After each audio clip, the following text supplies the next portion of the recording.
which keeps young students in at-risk communities engaged in recreational and academic activities after school hours. If anybody's ever participated in one of these events before where you've gone to a school site and worked hands-on with the kids, it's one of the most rewarding experiences you'll ever have.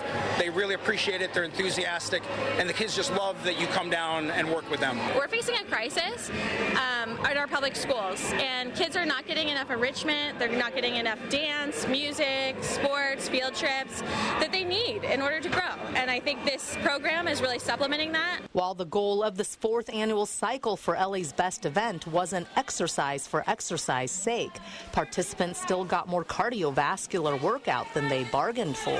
After 30 minutes, I was like, and I'm done.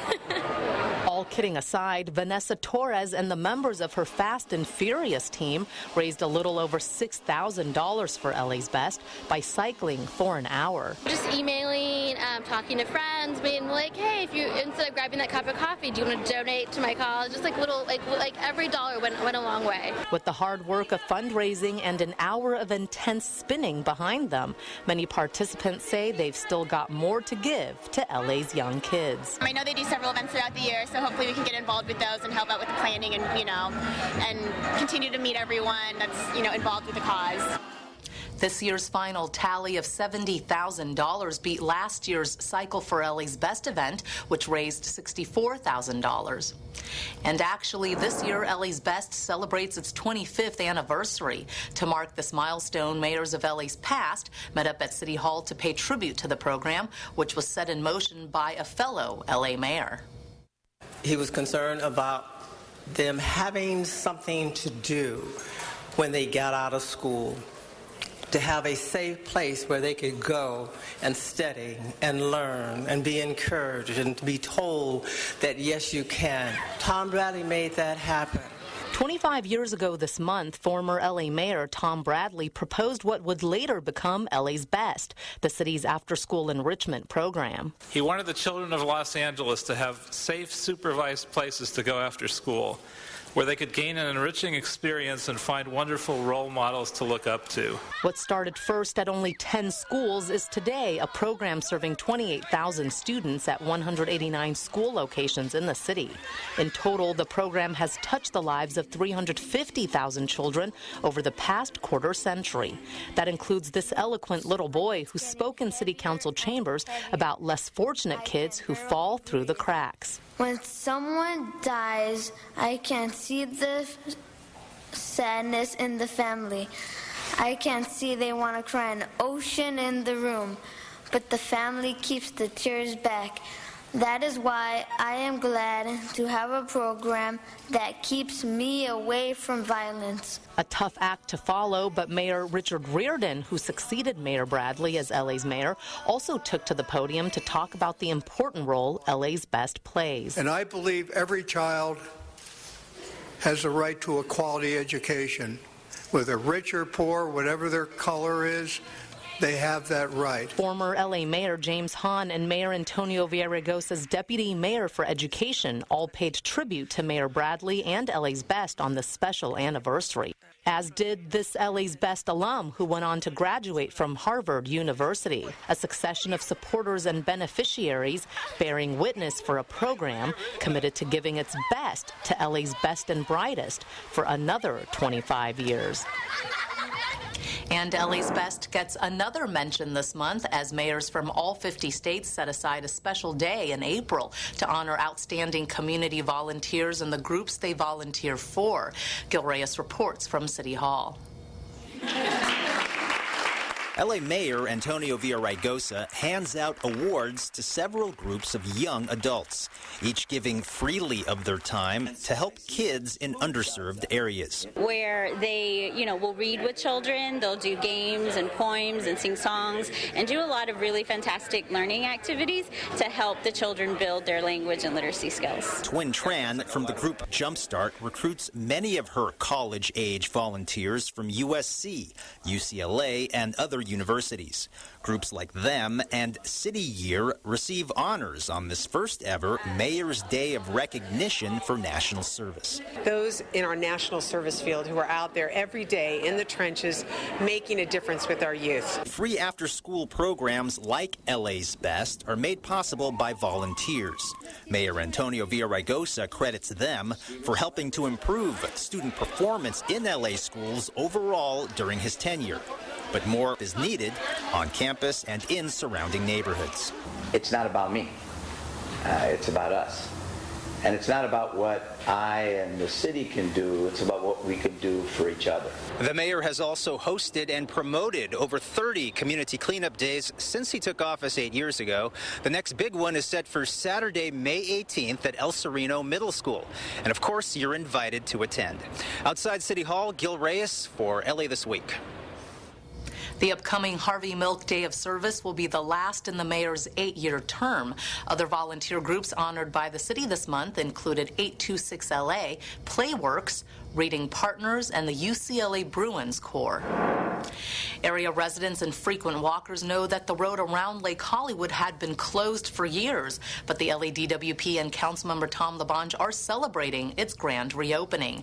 Anna Marcos joins residents for a morning stroll.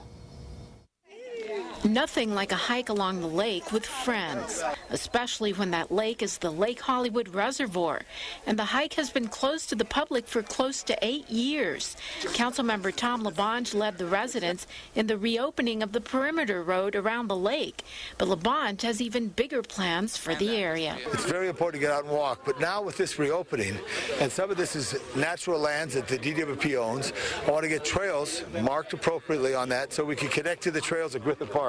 The road was shut down in 2005 after a record 35 inches of rainfall created landslides and left a trail of destruction. The eastern side of the lake reopened in 2009, but the west side had remained closed until now. Basically, the road was wiped out.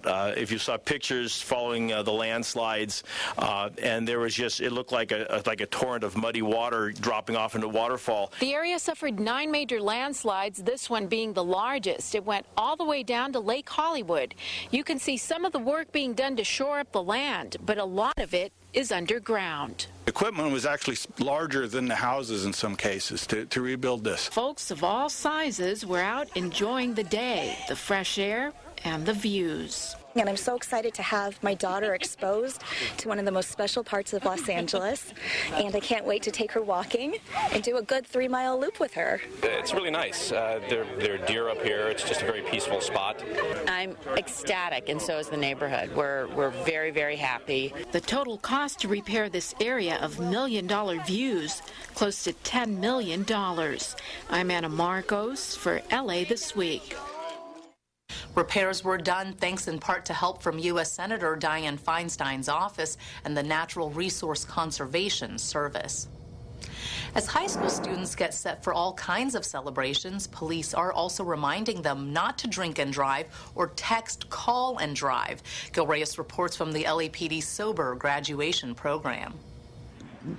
Wearing goggles to blur their vision, students at Granada Hills Charter High School receive a crash course on the dangers of impaired driving.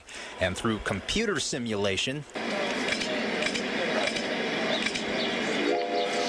this lesson also covers the risks of texting while driving. As I was trying to text and as I was trying to make a phone call, it was interesting to see that I started swerving. I didn't know where my speed was at. I wasn't checking my mirrors correctly. It's all part of the LAPD's Sober Graduation Program.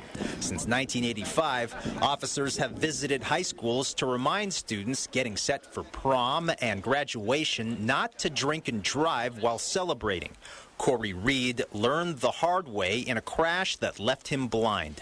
His drunken friend was behind the wheel. He ended up doing a year in jail.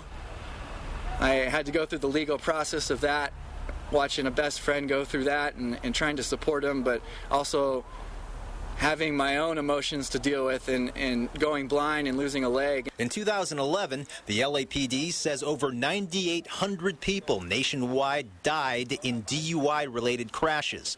Over 350,000 people injured. I have a 17-year-old daughter, And I have an agreement with her when she got her car that she can call me anytime, 24 hours a day, and I will pick her up and her friends anywhere, no questions asked, no penalty, no punishment at all, and never have the conversation again.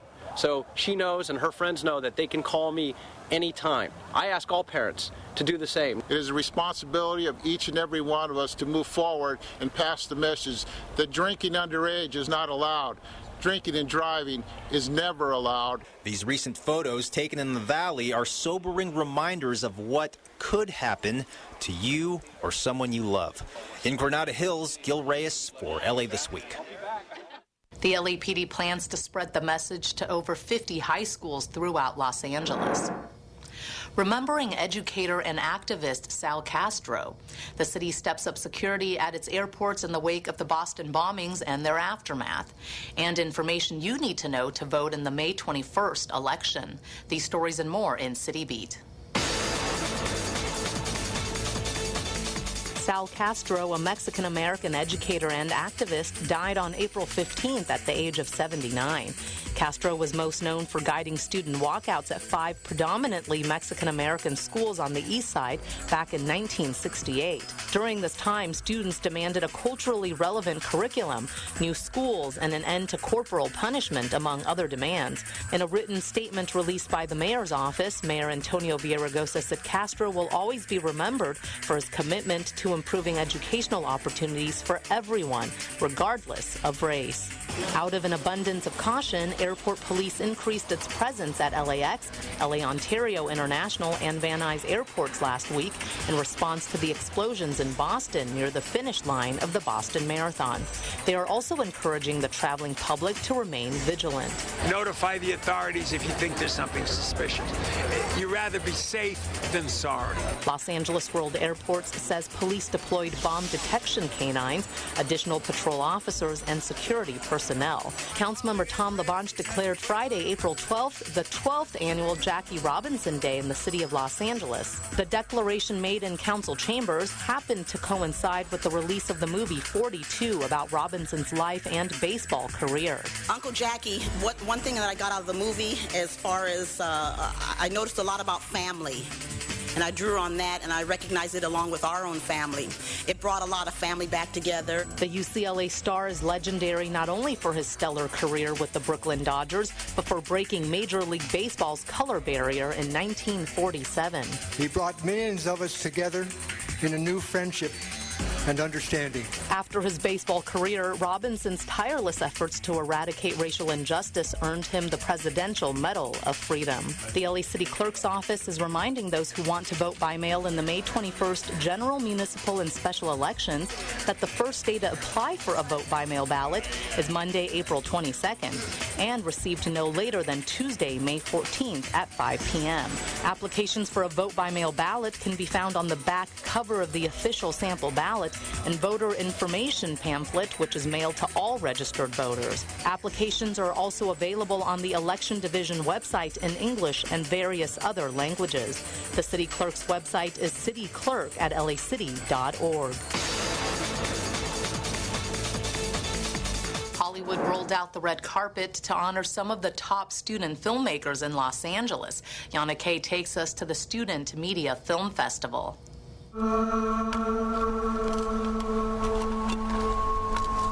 In this post-apocalyptic world, a group of teenagers try to survive. Since when do zombies eat fish? The story unfolds in a film called Survival of the Fittest, a 9-minute movie made by Santa Monica High School student Milo Poon-Fear, who was intrigued by the subject. All the hype about 2012 and the end of the world, and so I just capitalized on that, and I thought about who would survive and why they would survive. My name is Debbie. I'm 16 years old, and I have, among other things, a can opener. Survival of the Fittest was among 36 films that were screened at the 3rd annual LA Student Media Festival, held at the El Portal Theater in the North Hollywood Arts District. The finalists in 5 different categories posed for pictures on the red carpet prior to the award ceremony announcing the winners. Hearing I became a finalist was like winning in itself. Just hearing that I'm going to get my film screened in front of an audience, that I'm in the comedy category, that I'm one of 6 films in the comedy category was so amazing, so surreal, and the fact that I'm here right now is just so much fun. I'm just so happy. The annual festival was founded by Los Angeles City Council member Paul Krikorian. It recognizes student filmmakers from a variety of schools in Southern California, from Beverly Hills to Glendale. It gives them the opportunity to really express themselves and to find their voice through the medium of film. Out of nearly 200 submissions, Poon Fear's Survival of the Fittest won in the Best Comedy category. A story about the end of the world that may just be the beginning of a bright future behind the camera. I'm Yana Kay for LA This Week. Winning students also received an official commemoration from the City of Los Angeles for their work. For more information on the Los Angeles Student Media Festival, visit lasmf.lacity.org. LAX introduces a new volunteer program to help ensure passengers have a stress-free experience while traveling. Rasha Goel explains. Meet the new breed of furry airport volunteers. These dogs and their owners are part of the Los Angeles International Airport's Pets Unstressing Passengers program, also known as PUP. These pups, I think, are going to be amazingly effective at relieving stress and anxiety, and exceptionally helpful in calming nerves and creating a more friendly atmosphere and travel experience for the passengers. Traveling can be stressful sometimes, or people might be traveling for, not so pleasant reasons. So having a dog and a volunteer coming up and talking to you and being able to hug and pet the dog, it's priceless. This is the first time ever therapy dogs are at LAX. LAX has partnered with Therapy Dogs Incorporated, an organization that works with members who are involved in volunteer animal-assisted activities. In addition to training with the organization, each volunteer then trains at LAX. The training at LAX includes a 4-hour classroom where they are learning how to handle situations at the airport. They're learning where the airlines are. They help with wayfinding and directions and assist passengers in need. This is Finn, who is one of the dogs part of the PUP program. Now, he and his furry friends will be here at LAX 7 days a week, working in 2-hour shifts with their handlers, and you can find them in the boarding areas. We've been having a great time so far, whether it's passengers, and he's just the right height for kids, so kids can run up and say hi to him, but also the security guards and TSA. It de-stresses them as well. We have 2 at home, and it reminded me of I'm going to go back and see our dogs. So it was great. Made me smile. Passengers can also learn more fun facts about these furry friends through trading cards, giving passengers at LAX a pup-tastic experience. In Los Angeles, I'm Rasha Goel for LA This Week. Airport officials say the PUP program is open for more volunteers. If you are interested, you can check out the website at lawa.org/VIP. And in this week's list of things to do, a chorus of 1,000 students performs, appreciating ballet from a design perspective and getting your hands dirty for a local arts center. The Los Angeles Master Chorale presents a free annual concert at Walt Disney Concert Hall as part of its 24th annual Los Angeles Master Chorale High School Choir Festival. It takes place on Friday, April 26th at 1 p.m. The concert features a choir made up of 1,000 students from 25 Southland high schools. The Walt Disney Concert Hall is located at 111 South Grand Avenue. For information, go to lamc.org/HSCF. There's no arguing ballet is art, but the Dance and Design event on Saturday, April 27th at Gensler downtown looks at dance from a design standpoint. The event features the artistic director from American Contemporary Ballet, who will speak on that very subject. His talk will also be highlighted by premieres of short dance works with ACB principal dancers and musicians. The performances are at 2, 7, and 9 p.m., and after every performance, the audience will be able to join the artists on the dance floor for drinks and live jazz. Gensler downtown is located at 500 South Figueroa Street. Go to AmericanContemporaryBallet.org for ticket prices and parking fee information. And while weekends are usually for doing work around the house, maybe you can spare a few hours on Saturday, April 27th, to help transform a section of Beyond Baroque's front lawn into an ocean-friendly garden. Founded in 1968, Beyond Baroque is one of the country's leading independent literary art centers and public spaces. The garden project from 10 a.m. to 3 p.m. includes planting native plants, building infiltration basins, and applying mulch. You're asked to bring your own gardening equipment. Refreshments will be served. Beyond Baroque is located at 681 Venice Boulevard in Venice. Go to beyondbaroque.org for details. And that's a look at some upcoming things to do. During this year's Asian American Pacific Islander Heritage Month, the city is celebrating the diverse community with a poster contest for students. Saida Pagan shows us what the kids came up with. These poster contest winners were all smiles as they posed for pictures with LA Mayor Antonio Villaraigosa. Their artwork was on display at El Pueblo de Los Angeles Historical Monument. The contest was in advance of Asian and Pacific Islander American Heritage Month. Children from all ethnic backgrounds and all ages created the posters to the delight of everyone. The best way to celebrate our diversity, the fact that we come from so many places, is to learn about our history.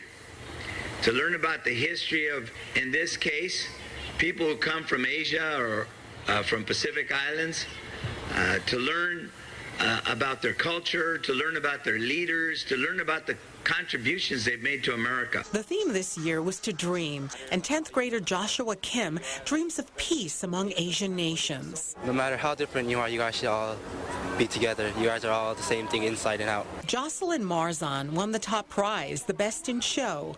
Her poster depicts unity in the Philippines and has a message that resonates here at home. Like in school, I always help everybody, you know, keep them company whether they need it or not. I'm always there. And like it's just helping out. It's not a problem. This poster competition is one of several that are held each year to help celebrate the city's diversity. This poster competition was sponsored by the City of LA and Wells Fargo Bank. It's amazing, you know, to be American Asian myself. It's just a sense of pride, curiosity in other cultures, and just open to embrace all of it because they're all great. The first place winner got a $300 grant, and in addition, Wells Fargo will be issuing free postcards depicting some of this fine artwork. In downtown Los Angeles, I'm Saida Pagan for LA This Week. That's going to do it for this edition. Thanks for joining us. I'm Ellen Chang. A reminder that you can catch us online at lacityview.org. You can also follow and like us on Facebook. We'll see you back here next week for more of LA This Week.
Managing your expenses can be challenging during difficult financial times. If you or your family has recently suffered a loss of income, you may now qualify for the Department of Water and Power's Residential Low-Income Discount Program. The LADWP offers customers within qualifying income levels a subsidy on the cost of electric and water services for their primary residence. In addition, income-qualified senior citizens and disabled customers may be eligible for a discounted Lifeline rate. Customers on life support equipment and those who meet the physician's certified requirements may also apply for a discounted rate. To find out if you qualify for any of these discounts and to receive a low-income discount application, please visit our website at www.ladwp.com.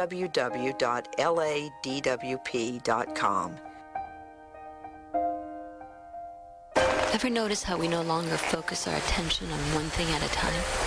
We don't just walk or even just drive. We focus on so many different objects, we don't notice the dangers ahead of us. We're a distracted society. We're blind to the importance of being safe, to the things that really matter. Blind to the things that could actually save our life. We're blind to everything surrounding us. Be aware. Move with care. Watch the road. Hey, we're from Venice High. You're watching LA City View 35. Our city, our channel. We're LA, girls are watching TV now. LA City View 35.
Mr. Clerk, please call the roll.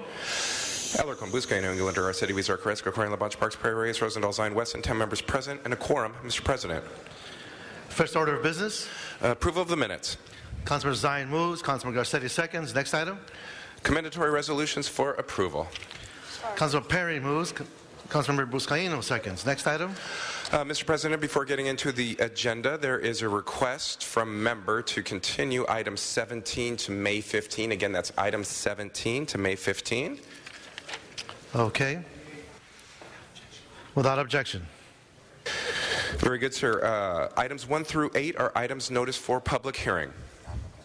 Mr. Clerk, do we have cards? Yes, sir, we do. We have cards on items 1, 3, 4, and 6. Members, any specials?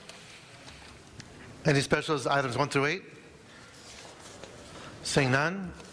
On the remaining balance, let's close the public hearing. Open the roll, close the roll, and tabulate the vote. 10 ayes. Next. And, Mr. President, for clarification, unless reconsidered later with 12 members, those ordinance will go over 1 week for a second read. Okay. Items 9 through 23 are items for which public hearings have been held.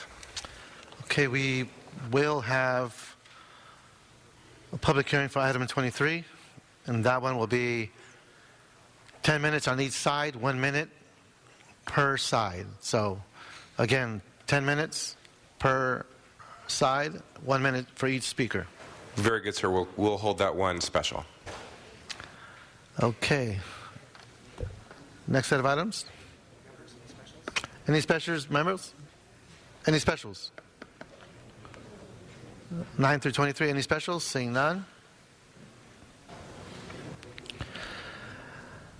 On the remaining items, let's open the roll, close the roll, and tabulate the vote. 10 ayes. Next. And again, Mr. President, that ordinance will go over for a second read unless reconsidered. In the next section, items 24 through 36 are items for which public hearings have not been held. 10 votes are required for consideration. Without objection, those items are before us. Mr. Clerk, do we have cards on any of the items?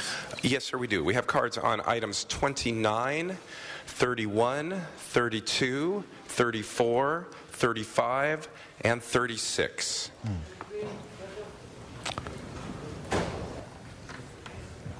Councilor Alarcon, are we here? 33? 33, you want to call special? Okay, we do have 33 call special by Councilor Alarcon. Open the roll, close the roll, and tabulate the vote. On the 10 ayes. 10 ayes.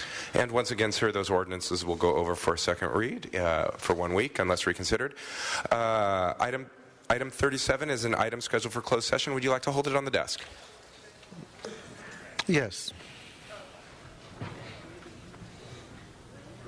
Very good, sir. That brings us to either presentations or our special meeting.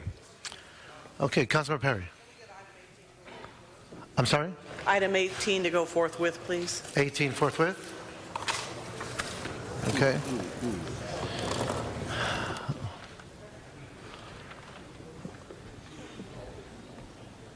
Well, Mr. Clerk, let's see. Well, let's go with the first item. Mr. President, the first item called special is item number 1, called special for cards. Okay. Mr. John Walsh, on item 1, please come on up.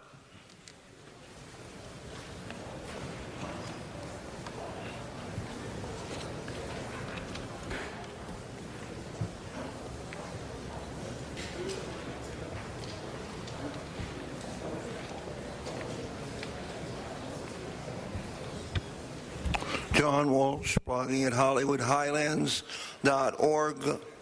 See the post we just put up, and just a point of order, the meeting began 20 minutes late. Item 1, we're 100% in favor of, and we would like to, for identification purposes only, introduce our new organization, Anybody But the Koch brothers, for the owners of the LA Times. Okay. Is anyone on the queue? Let's open the roll, close the roll, tally the vote. 10 ayes. Next item, Mr. Clerk. Mr. President, that brings us to item 3, called special for cards.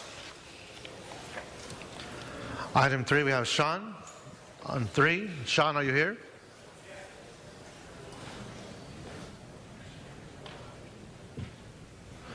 Sean is making his way up.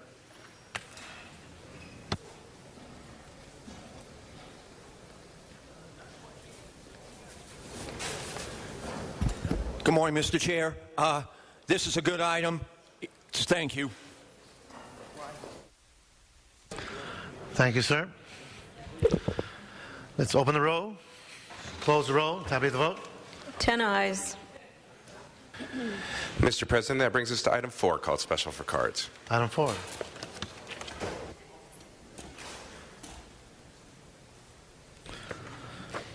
Let's have Sean come on up again. And Arnold Sachs, please come before.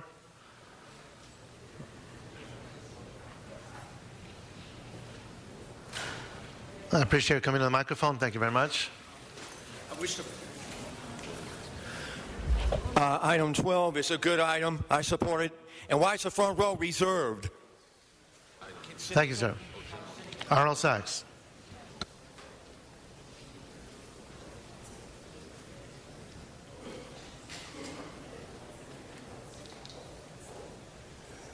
Yes, thank you. Good morning. Arnold Sachs. My concerns about this, especially based on the fact that the Public Works Committee is going to have a special meeting regarding the condition of city streets, street repair and maintenance.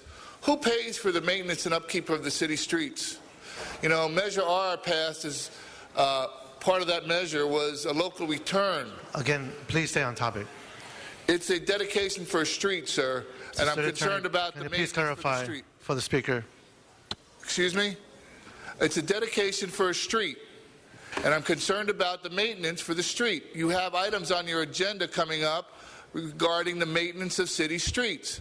Now, if you want to create city streets, somebody has to maintain them. I know that they're all maintained in your district because you're so upfront, you're so open and transparent. Thank you, sir. But the rest of the He's still not talking about this item. He's conflating an item about a street dedication into his issue with the Department of Public Works. I'm not wasting my Thank you.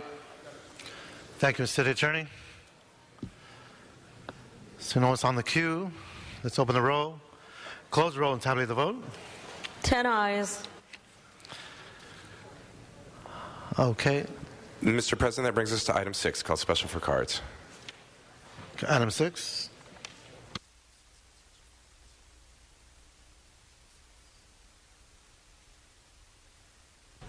Arnold Sachs on item number 6. I'm assuming he waived his. He passes? Fine. See no one else on the queue? Let's open the roll, close the roll, and tally the vote. 10 ayes. Mr. Clerk, let's go to item 23. Item 23. Very good, sir. That brings us to item 23.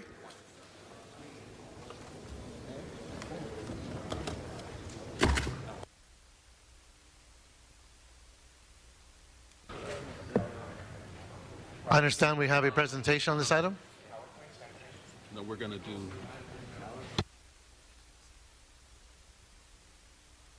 That's item 33. So let's go to public comment card.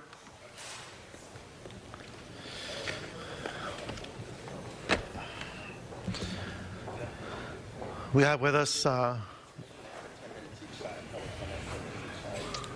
just to reinforce, we're going to have 10 minutes on each side, 1 minute per speaker.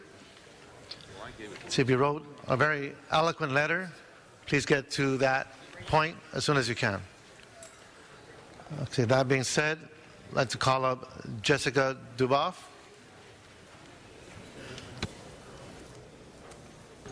Jessica Duboff, are you here?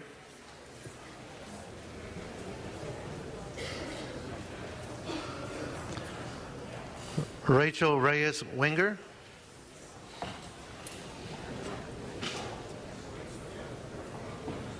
Stephen Rosenthal. If I called your name, Jessica Duboff, please come to the microphone. Rachel Reyes Winger and Stephen Rosenthal. Good morning. On behalf of Dignity Health and our 39 hospitals, including California Hospital Medical Center and Northridge Hospital Medical Center, I'm here to express our deep disappointment with the Bureau of Sanitation's final implementation plan, especially as it relates to hospitals. While we share in the city's waste diversion and recycling goals, Dignity Health continues to seek full exemption from the franchise service model and urge the Council to reject the Bureau's recommendation as stated in 3.7.2. We met with the Bureau of Sanitation a couple of days ago per the instruction of the joint committees, not only to talk about our unique and highly complex service needs given the highly regulated environment in which healthcare exists, but also to impress upon them the context in which we must maintain this direct relationship with our haulers. The question that we kept coming back to was, what is the net benefit to the city? And it was not adequately addressed, and we felt very much so that the Bureau's recommendation was not fully informed. Could I have your name, please, ma'am? Your name? Rochelle Reyes Wenger. Thank you very much. Thank you. Next speaker, please. Stephen Rosenthal with Olympia Medical Center. We're very concerned about this item, and the exemption that the hospitals are asking for is very important because the council, and with all due respect, has created this this bill without providing an analysis from the Bureau. And again, there's unintended consequences that none of us know. This is an experiment. And hospitals dare experiment. We have to go through regulations and lots of analysis just to do a clinical trial. The hospital issue has not been fully addressed. That's what's the key. There's public safety involved. We have a very small window for trash hauling. To support the environment, Olympia Medical Center has a special trash pickup just for food, for composting. We have haulers for biomed, of course, and radioactive waste, which we've already is exempt. But hospitals need to be exempt. Thank you, sir. Thank you. Folks, out of courtesy, can you please keep your conversations down? If you need to speak, if you take it out to the hallway that we can hear the speakers. Ma'am, come on up. Please give us your name. Jessica Duboff, I believe you just called my name. Yes. Thank you. My name is Jessica Duboff. I'm here on behalf of the Los Angeles Area Chamber of Commerce. We've been tracking the development of the franchise system since it was approved by Council, and while we appreciate the willingness of the Department of Sanitation staff to engage with us and our membership, we still believe this proposal is not ready for prime time. Every industry, from large apartment complexes and commercial buildings to hospitals, grocery stores, and movie studios, has a unique set of needs that make an exclusive system problematic. This is evidenced by all the exemptions and special circumstances that Council and the Bureau have been asked to consider. This type of system has never been done on a scale the size the City of Los Angeles requires. We are in uncharted territory here and thus urge that the EIR study a number of alternatives for zones, including the preferred 11 and up to 20. Thus far, the sanitation staff has been very willing to engage with us, and we hope to continue that cooperation as we move into the RFP drafting. Thank you. Thank you, ma'am. Yeke Kashishian, Sarah Walsh, and Arnold Sachs.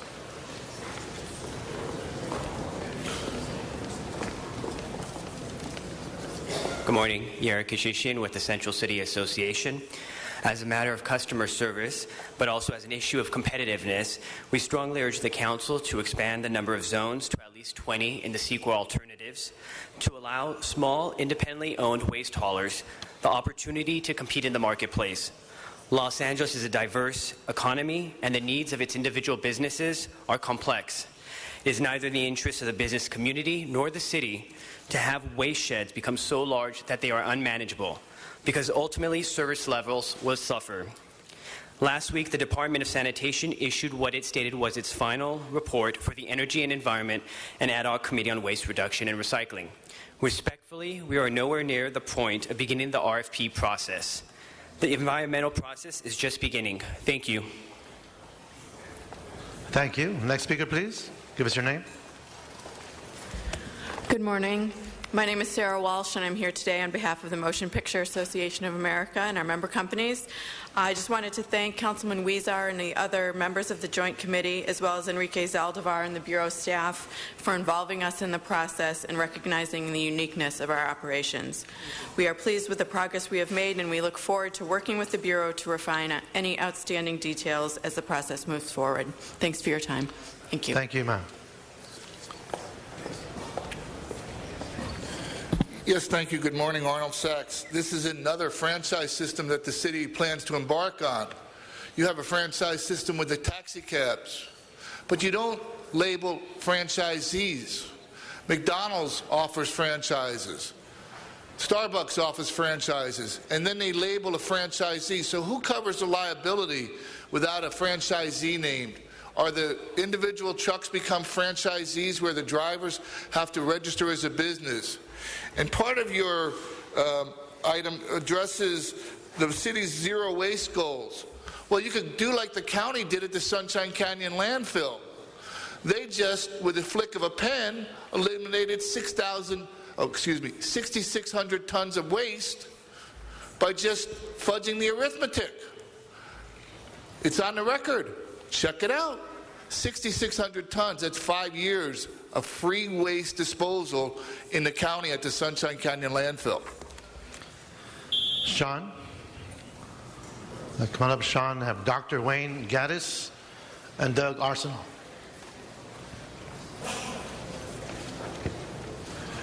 Yeah, I support this item. It's a good item. The streets should be fixed. Can you pass it? It's 24.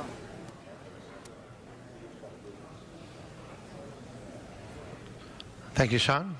Dr. E. Wayne Gaddis, then Doug Arsenal. Good morning, sir. Good morning to the City Council. My name is E. Wayne Gaddis. I'm the pastor of the Greater True Light Baptist Church and also the president of the California Missionary Baptist State Convention, along with a couple other pastors here in the city. And we oppose the process of this waste issue simply because the churches has been ignored and we have not been talked about the situation, the issue, and we're asking if the council will counsel this for at least 90 days and sit down and talk with the religious community. Thank you very much. Thank you, sir. Doug Arsenal, followed by Ron Anderson, then Reverend Bob Gay. Good morning and thank you. My name is Doug Arsenault of the Valley Industry and Commerce Association. VICA asks that the alternative analysis consider the establishment of 20 zones in order to ensure local business owners receive the highest level of customer service. Several industries require special attention from their waste haulers who understand the nature of their business, including restaurants, historic high-rise buildings, film and television studios, and hospitals. The city has a responsibility to ensure that no waste shed is so large and unmanageable that it cannot be appropriately serviced. The currently proposed 11 zones are simply insufficient to ensure this level of accountability. We also strongly believe that subcontracting is a necessary element.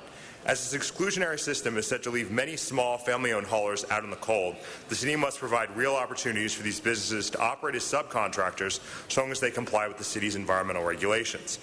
We urge the Council to support inclusion of these recommendations in the alternative analysis This system must benefit all Angelenos rather than a vocal minority. Thank you. Mr. President, members of the Council, Reverend Bob Gay, I have appeared before the Joint Committee on several occasions and articulated concern, as has been expressed by previous pastors here, regarding the process. That at no time over the last couple of years have any pastors, any rabbis, any leaders in the ecumenical community been included in this process. They have been excluded, and so we are concerned that this has taken on a different form. We are not opposed to the union's push on this issue, but we are concerned about the process that has been used by the Department of Public Works and the Bureau of Sanitation in not including this group of people. So we'd urge that there be a continuance of this item for 90 days to allow for comments and inclusion by those of the ecumenical community across the city of Los Angeles. Thank you very much. Thank you. Ron Anderson. Good morning, Council members. Thank you for giving me the opportunity to speak today on this important matter. My name is Ron Anderson. I am the Director of Support Services at Pacific Alliance Medical Center. We are a community hospital located in the heart of Chinatown with a very busy urgent care center. Our parking lot footprint is very small, requiring complicated scheduling of vendors who deliver to our hospital, including the removal of our solid waste. Many times our suppliers have to park on the street to wait their turn to enter the lot and have been cited for parking violations by the city on numerous occasions. Management of the supply and removal chain is a daily process. We feel that by having the solid waste removal taken over by the city service, we will not have the ability to properly manage this process. Without tight management, there will be a disturbing domino effect in our daily operations. It is imperative that we are able to get supplies into the hospital on a timely basis in order to maintain the quality care to our patients. Secondly, the Affordable Care Act will affect our reimbursements with cuts in payments for patient carers with other hospitals nationwide. In order to operate in this new environment, we will have to look toward any and all operational cost efficiencies. Due to these concerns, we respectfully ask the City Council to exempt hospitals from the franchise. Thank you very much. Okay, our next group of speakers. That's Hillary, I believe it's Gordon, I'm sorry. Alva Yanis and Leslie Van Kuren Campbell. Good morning. Good morning. My name is Hillary Gordon, and I'm the chair of the Sierra Club Angeles Chapter Zero Waste Committee. Sierra Club has been a partner in this effort since the beginning, and we applaud the Bureau of Sanitation's implementation plan for an exclusive franchise waste and recycling system. This plan sets the stage for our city's zero-waste future, serving as a national model at a time when real solutions are needed to help us avoid environmental catastrophe. The accountability in this plan for clean trucks, routing efficiencies, recycling, and organics programs will usher in a new paradigm. Instead of poisoning our air, land, communities, and workers in the new system, trash will become an obsolete concept. The materials in the so-called waste stream will be recognized for what they are, valuable resources that can be recycled, reused, and composted, reducing or altogether eliminating the need for landfills or incinerators. We must not take our eyes off that vision of our zero-waste future when all Angelenos will be able to recycle where we live, work, and shop. This is about the future, not the interests of waste-hauling companies who cannot compete. We urge you to approve the Bureau's implementation plan today. Thank you very much. Thank you so much. Alva Yanis.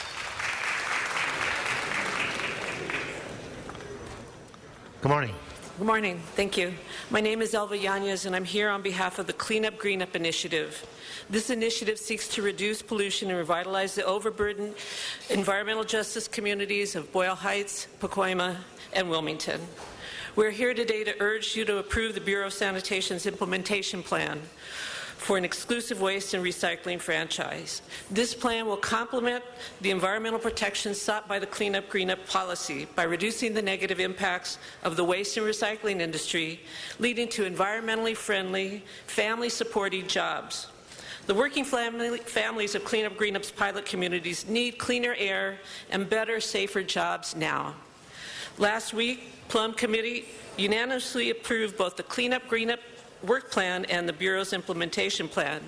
We encourage the City Council to continue this environmental leadership by approving the implementation plan today. Thank you.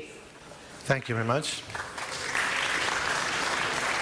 Leslie Campbell, Larry Gross, and Joy Enix. Good morning. Good morning. Hello, I'm Leslie Van Kuren Campbell, founder and principal of Sustain LA. I urge you to approve the Bureau of Sanitation's plan for implementing the new waste franchise because small businesses in LA need this change. I began working with the Don't Waste LA Coalition to address problems in our commercial and multifamily waste system after years of experience working with LA food establishments. I've shared my story about working as general manager for a popular local restaurant where we had to dump recyclables in neighborhood blue bins in order to recycle. Over the last few years, we've heard similar stories from many small businesses who have joined us to call for a better system. Gingergrass, Local Restaurant, Mama's Hot Tamales, Red Hill Restaurant, and Hot Mess Vintage, all of which support this plan.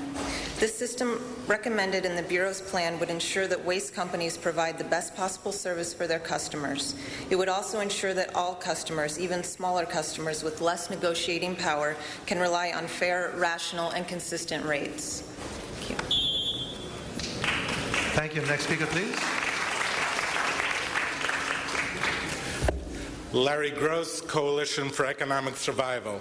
Any new waste plan would raise concerns to us about the potential trash fee hikes and the impact on landlord costs and tenants' rents. But we do believe that this plan puts in place a system that stabilizes rates, protecting both tenants and landlords from increased costs that they can't afford.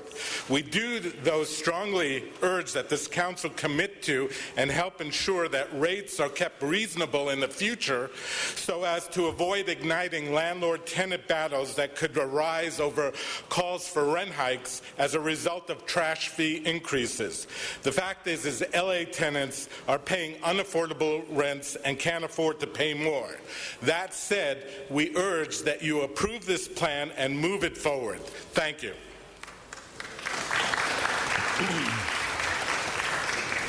After Joy Enix, I'd like to call up Reverend William Smart, Carla Campos, and Rabbi Jonathan Klein. Good morning. My name is Joy Enix, and I represent the Southwest Neighborhood Council. I'm the chair in CD8, and I'm here to urge you to support the Bureau of Sanitation's implementation plan for an exclusive waste franchise.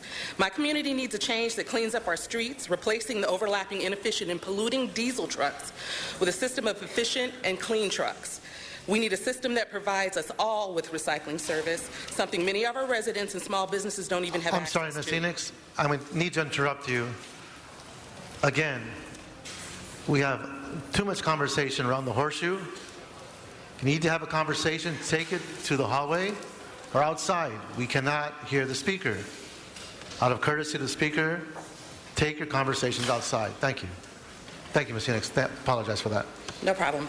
We need to be able to hold companies accountable if they disrupt our neighborhood, and we can't do that in the current system. From our young people to our recent grads to parents heading households, our community needs good jobs that have high standards. And we need a system in which we can know we are paying fair rates for decent services. Right now, businesses and apartment owners are at the mercy of companies who provide very limited service options in our community. We need change now. Delaying a decision won't help our communities, our environment, or our neighbors. We're very impressed with the Bureau of Sanitation's plan. It's about protecting the quality of life in our community. Thank you. Thank you, ma'am.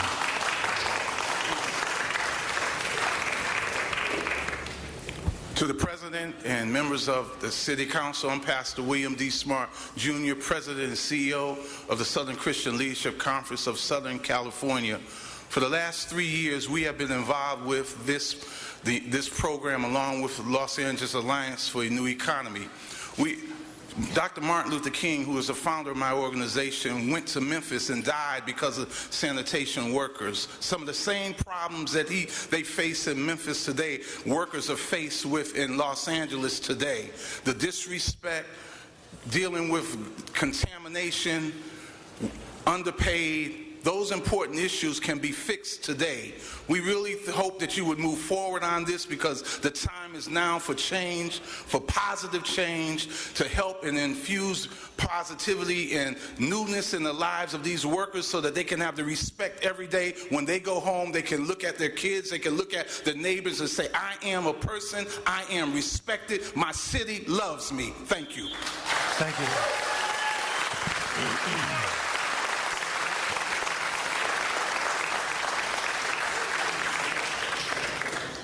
We have Carla Campos, Rabbi Jonathan Klein, Jim Smith. Good morning, my council members. I am Carla Campos. I'm here on behalf of thousands of men and women who haul and store commercial and multifamily waste and recycling every day in LA. As this issue has been debated over the last few years, we have been here to tell our stories. We have watched, we have listened, and we have waited. But all the while, we have been working in these same dirty trucks, in the same facilities, for the same companies that have fought the changes in this plan every step of the way. These companies have been lacked accountability in ways only we have seen. Ask any driver and he'll tell you about smoke he breathes in his cab, or about the times he complained about his brakes or his warning lights and it didn't work, but nothing was done. Ask any sorter about her job. She'll say she's been pricked by needles and her fingers has been smashed, or a piece of debris flew up the sorting belt and cut her face. I know this because it happened to my coworkers. We're also tell you that even though our job is dangerous, we have never received any safety training. Ms. Campos, thank you so much. Appreciate that. We have 2 minutes left with 3 speakers, so if you cut your time down, all 3 can fit in. All right, I'll do what I can. My name is Rabbi Jonathan Klein. I'm with Clergy and Laity United for Economic Justice. We represent hundreds of pastors, hundreds of thousands of parishioners that go with those congregations. Look, societies develop and we figure out how to do things better over time. It's kind of silly for us to imagine that there's going to be a problem with a system that has already been tried and true. In San Francisco, which has only one hauler, this system has not only done fine, but it's been recommitted to over and over again. Voters affirmed it. Hospitals there are doing fine. 6 of the 10 best hospitals in the state of California are in San Francisco. Are they really doing so poorly? I think it's a mistake to say that they are. Finally, I just want to say that in terms of consulting with the community, I understand that not everybody is at every table, but we know that this project has been really brought into the community, and we urge you to support this exclusive franchise system. Thank you. Thank you. We have Jim Smith and then Greg. I believe it's Greg from Lane. Come on down. Greg Hood. Good morning, council members. My name is Jim Smith, and I'm here today representing Teamsters Local 396 and the thousands of men and women who sort and haul waste in the city of Los Angeles in one of the dirtiest and most dangerous industries in the city. Sadly, we know from experience that waste haulers have never demonstrated a fondness for self-regulation to deal with the perils that currently are all too pervasive in this industry. In fact, rather than embrace this process as an opportunity to stand out as stewards of the environment and worker health and safety, we have seen them stubbornly fight the changes called for in the Bureau's plan at every step of the way. The city's #1 priority should not be to protect multi-million-dollar waste companies. It should be to protect workers, communities, and the environment. And if a hauler cannot find a way to compete in a system with basic standards and enforcement tools, they simply need to clean up their act or get out of the way. After years of dialogue, debate, and input from stakeholders throughout the city, it is time to move beyond tired arguments for why we can't move forward. Thank you very much. It is time to approve the Bureau's plan. We need the next speaker. Thank you, sir. Thank you.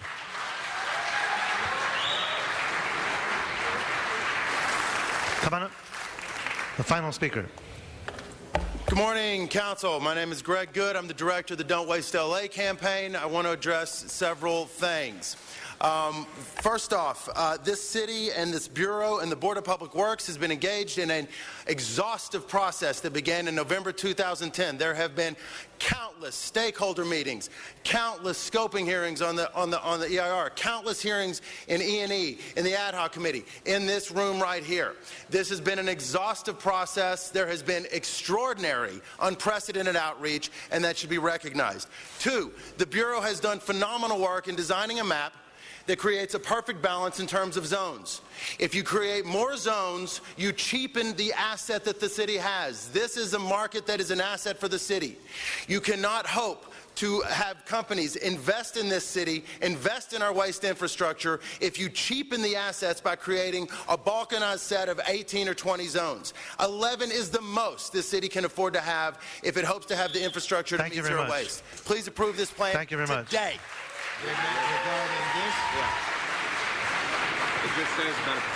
Okay. That concludes our public comment. Public comment is now closed. We have several speakers on the queue. I'd like to open with Councilmember Huizar, followed by Councilmember Koretz, Perry, and Zine. Yeah. Councilmember Huizar. Thank you, Mr. President, and thank you to all the speakers who came out today. And these are speakers who have been coming to the Energy and Environment Committee for some time, as well as to the joint committees, the meetings we had with the Ad Hoc Waste Reduction Committee. And we have been meeting for some time now, since last year when the Council voted to move ahead with this franchise system. And through these committee meetings, it has helped us answer a lot of questions and resolve many concerns.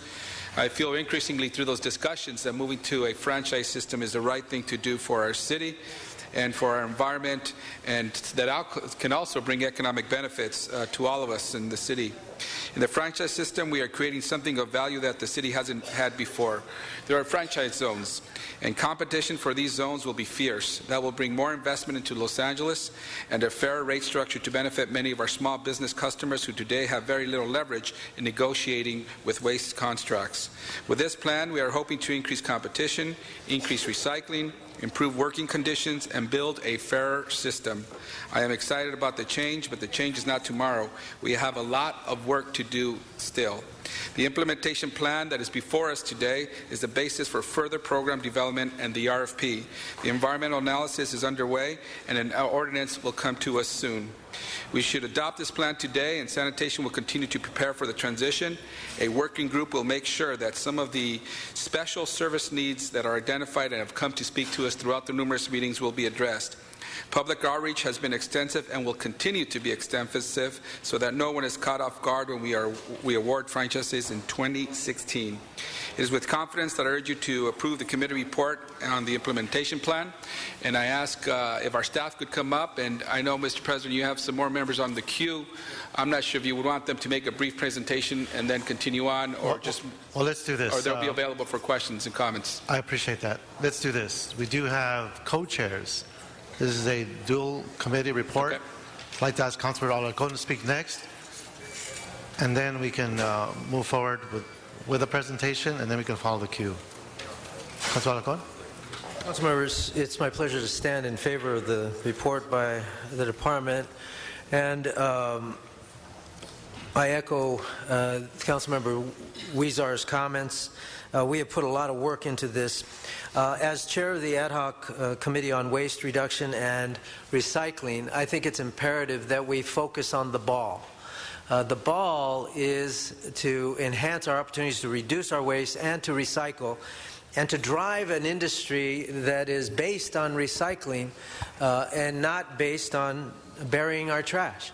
For far too long, we have borne the burden, our communities have borne the burden of unnecessary truck travel and waste hauling in our communities that can be eliminated. And that's the point here.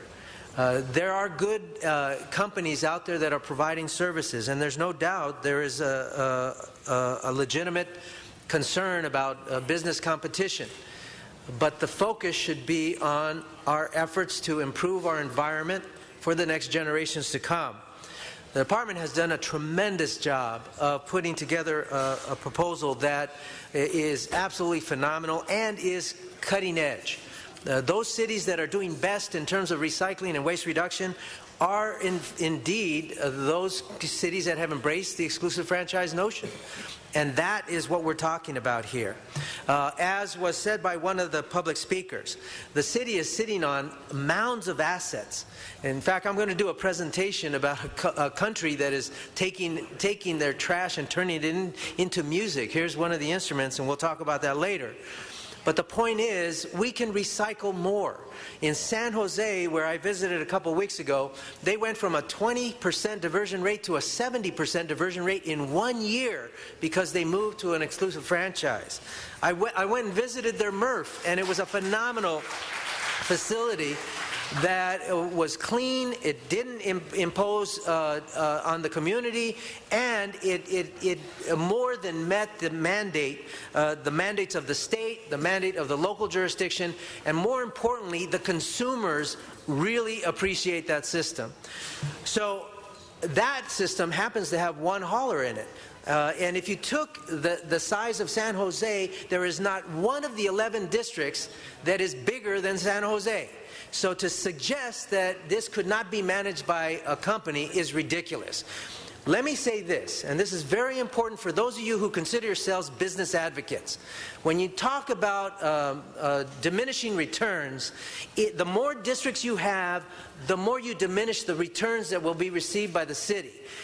The fact of the matter is, more districts will diminish the economies of scale.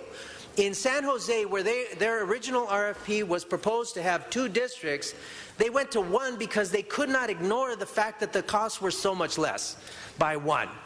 And so I would argue that the 11 is suitable for this process.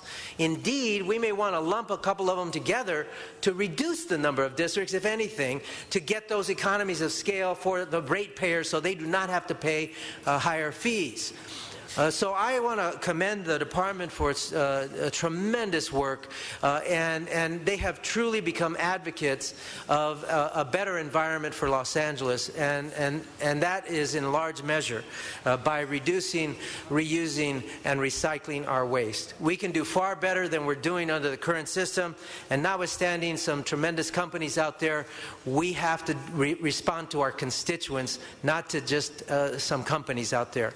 That's what this is all about, and I urge you to support without the amendments. In fact, I would move that we send all amendments back to committee for their consideration. But at this time, let's support the department's work to date and pass the report as is. Thank you, Councilor Alarcon. I'd like to invite the department to the table.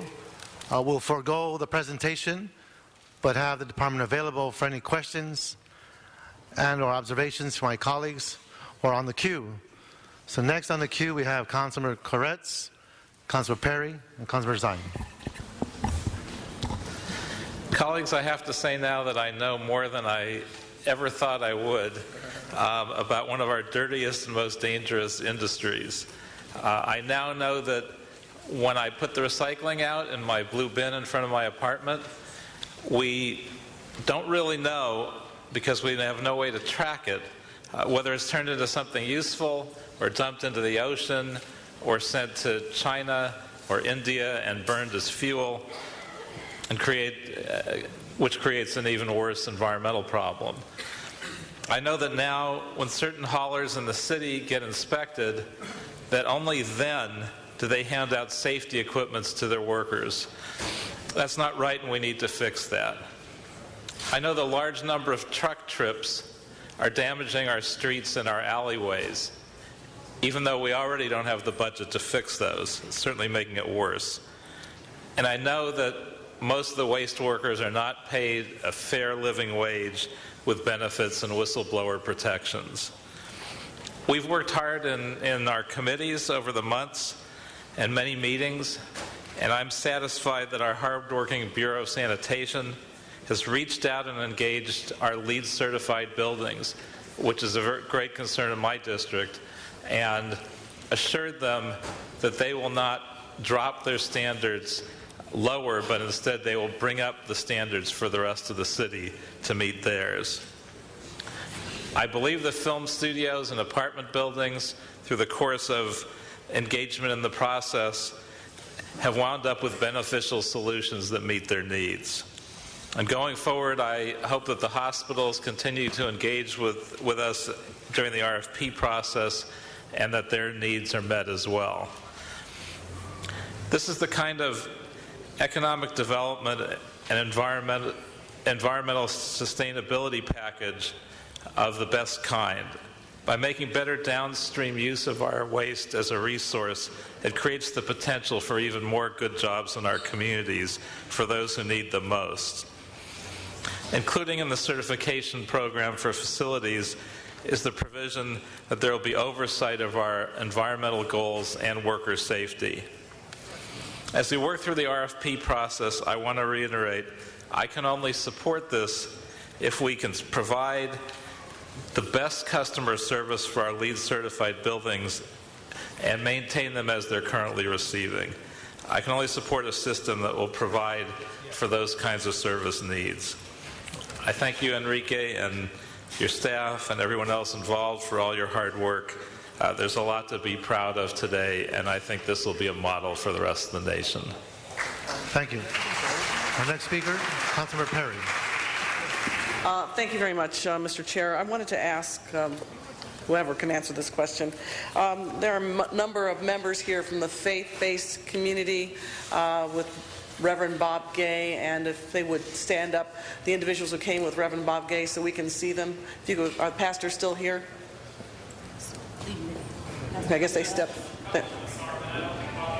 Okay, they may be in the hallway. That's all right. What I want to know is that they've raised concerns not only on the cost implications to faith-based institutions. They had also raised an issue about the amount of outreach that had been done to their community. And I know that I brought this up before when we spoke about this the last time. And in fact, I had a list of interests that I thought would be adversely impacted by this proposal, and I want to know since then what outreach has been done to the faith-based community and in particular to the clergy members who spoke here at the podium today. Very good question, Councilwoman Perry. In the past, we've actually had some meetings with the church community. However, we were actually planning to have another meeting, particularly with Bob Gay and some other members of the ecumenical community. I believe we also have a meeting scheduled with Dr. Wayne Gaddis from Greater True Light Ministry. Oh, Mr. Gay is here. He is? Okay. Yeah, Bob Gay is here. Okay. Great. So we actually did speak with him actually just before we came into session here today. In addition, I've had phone calls with Mr. Gay as well as Commissioner Nutter has also spoken with him in great detail about the plan, and we do anticipate having continued discussions with him. I think one thing that's very important to be clear on, Councilwoman, is that we have a situation where we will continue to meet with them during the process. We haven't done the RFP process yet, and we can add some of their concerns and issues. And then we also have, obviously, the EIR. Let me interrupt you for a second. Mr. Gay, if you don't mind, I'd like to just ask Mr. Gay for the record, what's been the extent of the outreach done to you and the group of faith-based pastors that you represent? It's been zero. Councilwoman, as I appeared at 3 joint committee meetings, at the second one, the council members asked the staff to set up meetings with us. We set up a meeting for today. That meeting was canceled because the item was accelerated for this schedule, and so there have been no meetings. They have indicated that they have met with neighborhood councils. Commissioner Nutter yesterday, in fact, asked me whether churches were part of neighborhood councils, and I said, no, churches are churches. And so you can't substitute one for the other, and so there hasn't been that involvement yet. Okay, and I'm not just talking about churches, but there's synagogues and mosques and temples as well. I've got a motion I'm going to put in today on doing outreach to the faith-based community, and you can imagine I'm not pleased to hear that level of outreach. And I know Enrique and I have worked together for a very long time. And when I was chair of Energy and Environment, I always emphasized that it goes far beyond, outreach should always go far beyond the neighborhood councils to faith-based institutions. The faith-based institutions in South Los Angeles often form the backbone and of community focus and a rallying point for many, many communities, and to do outreach light, if you will, to the faith-based institutions is something that's certainly not satisfactory in terms of the people that we've been elected to represent. And I need for you to go back to the drawing board. I'd like to get some specifics about what the department will do to make sure that the faith-based outreach into South Los Angeles, and I would even say to their brothers and sisters in Pacoima and in other areas, is done in a timely way. And I don't know why we are doing this today like that is. There is no reason to leave any interest group behind on this. Thank you, Councilor Perry. Councilor Zine? Councilor Zine? I just wanted to add a point while the councilman's coming to let Councilwoman Perry know that I definitely understand your concerns, and I will follow up on this personally. Thank you so much. Thank you, Mr. President. Being a native of Los Angeles, the history of trash in Los Angeles, those of us who've been here for many, many years, we used to burn the trash. We used to burn the trash. We got smog. People had a hard time breathing. We eliminated the incinerators because many units had incinerators in the backyard. That was the history. We've progressed. Then we went to separation. And then there was a mayoral election a number of years ago where the campaign was put it all in one can. And now we've got the landfills that are overflowing and we've run out of space. So there's been a transition over the years to come something more reasonable and sensible. So we've got the MRFs, we've got the technology that comes into play. It was a whole different transition. People think maybe this just happened overnight. This is a transition over a number of years. The issue that I had regarding the hospitals, and there was a direction at the committee that sanitation meet with the hospitals and trying to come up with some solutions. And I recognize that not every item from the hospital goes into the trash. There's a separation at the hospital. There's different components, hazardous materials, et cetera, radiation, that go, different haulers handle that. That is separate.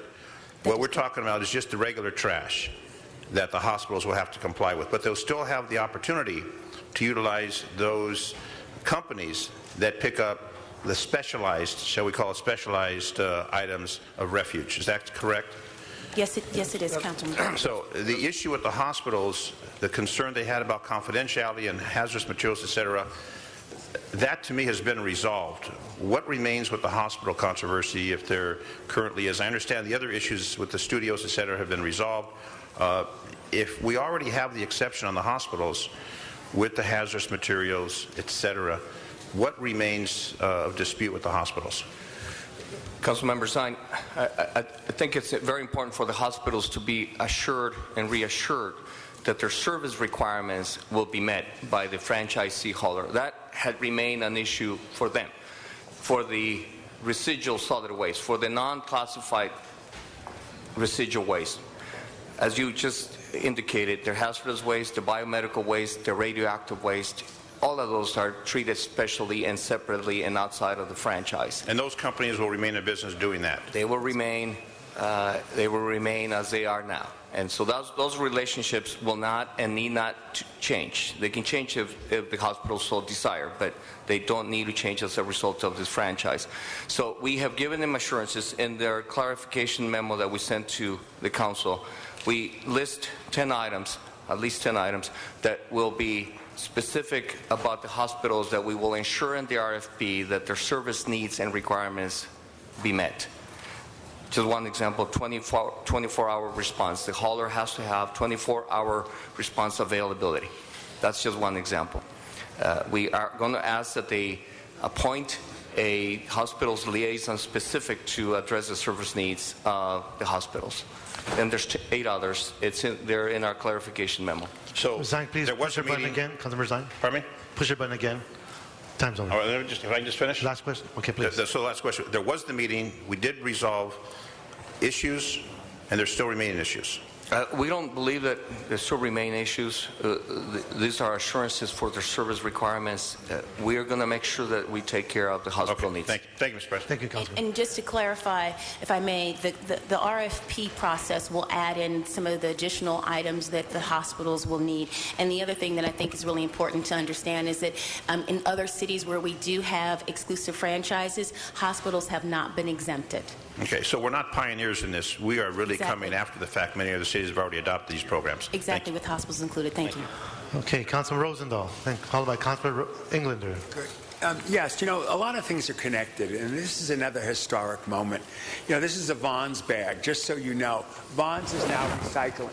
And we know by the end of, Labor Day weekend, we're going to have our ordinance in place for plastic bags. Because all these are tied together. It's one big, beautiful world, and we want to live in it, and we want to thrive in it, okay? So this is a major moment, and I can thank everybody around this horseshoe and everybody around the city who pushed hard for plastic. Now Vons will be plastic. So what are we doing today? Tell us exactly what we're doing today. I see amendments floating around. I want to increase numbers, change different things. What action is before us right now? You are approving a series of recommendations that will give us guidelines for the drafting of the RFP, for the solicitation to bring in franchisee haulers. You had previously decided, the council had, on the larger question of exclusive versus non-exclusive. That had already been approved. Right. So today is the implementation guidelines that you are approving, giving us guidance such as the number of zones that are going to be the term of the contract. And all of those are contained in the Joint Energy and Environment and Waste Reduction Committee report. So as that process continues, by the year 2016 is when you hope to have this in place. Is that true? Early 2017, yes. Early 2017. And so when we vote today, we're voting on moving it in that direction, but still plenty of time to deal with it, interact with it, and modify it to some degree or not. Yes, there's still clearly one of the instructions that you have given us is that we work with the industry and the stakeholders at large, including the faith community, on the... Yeah, Ms. Perry is so right about. I agree. Absolutely. With regards to the drafting of the actual RFP, the document that will set the terms of the contract and the service provisions. So the RFP will be out, everybody will see it, and they'll work through that process. Absolutely. So this is an open, clean, transparent process. It is. Thank you. Thank you. Thank you, sir. Councilman Englander, followed by Councilman Labange. Thank you very much.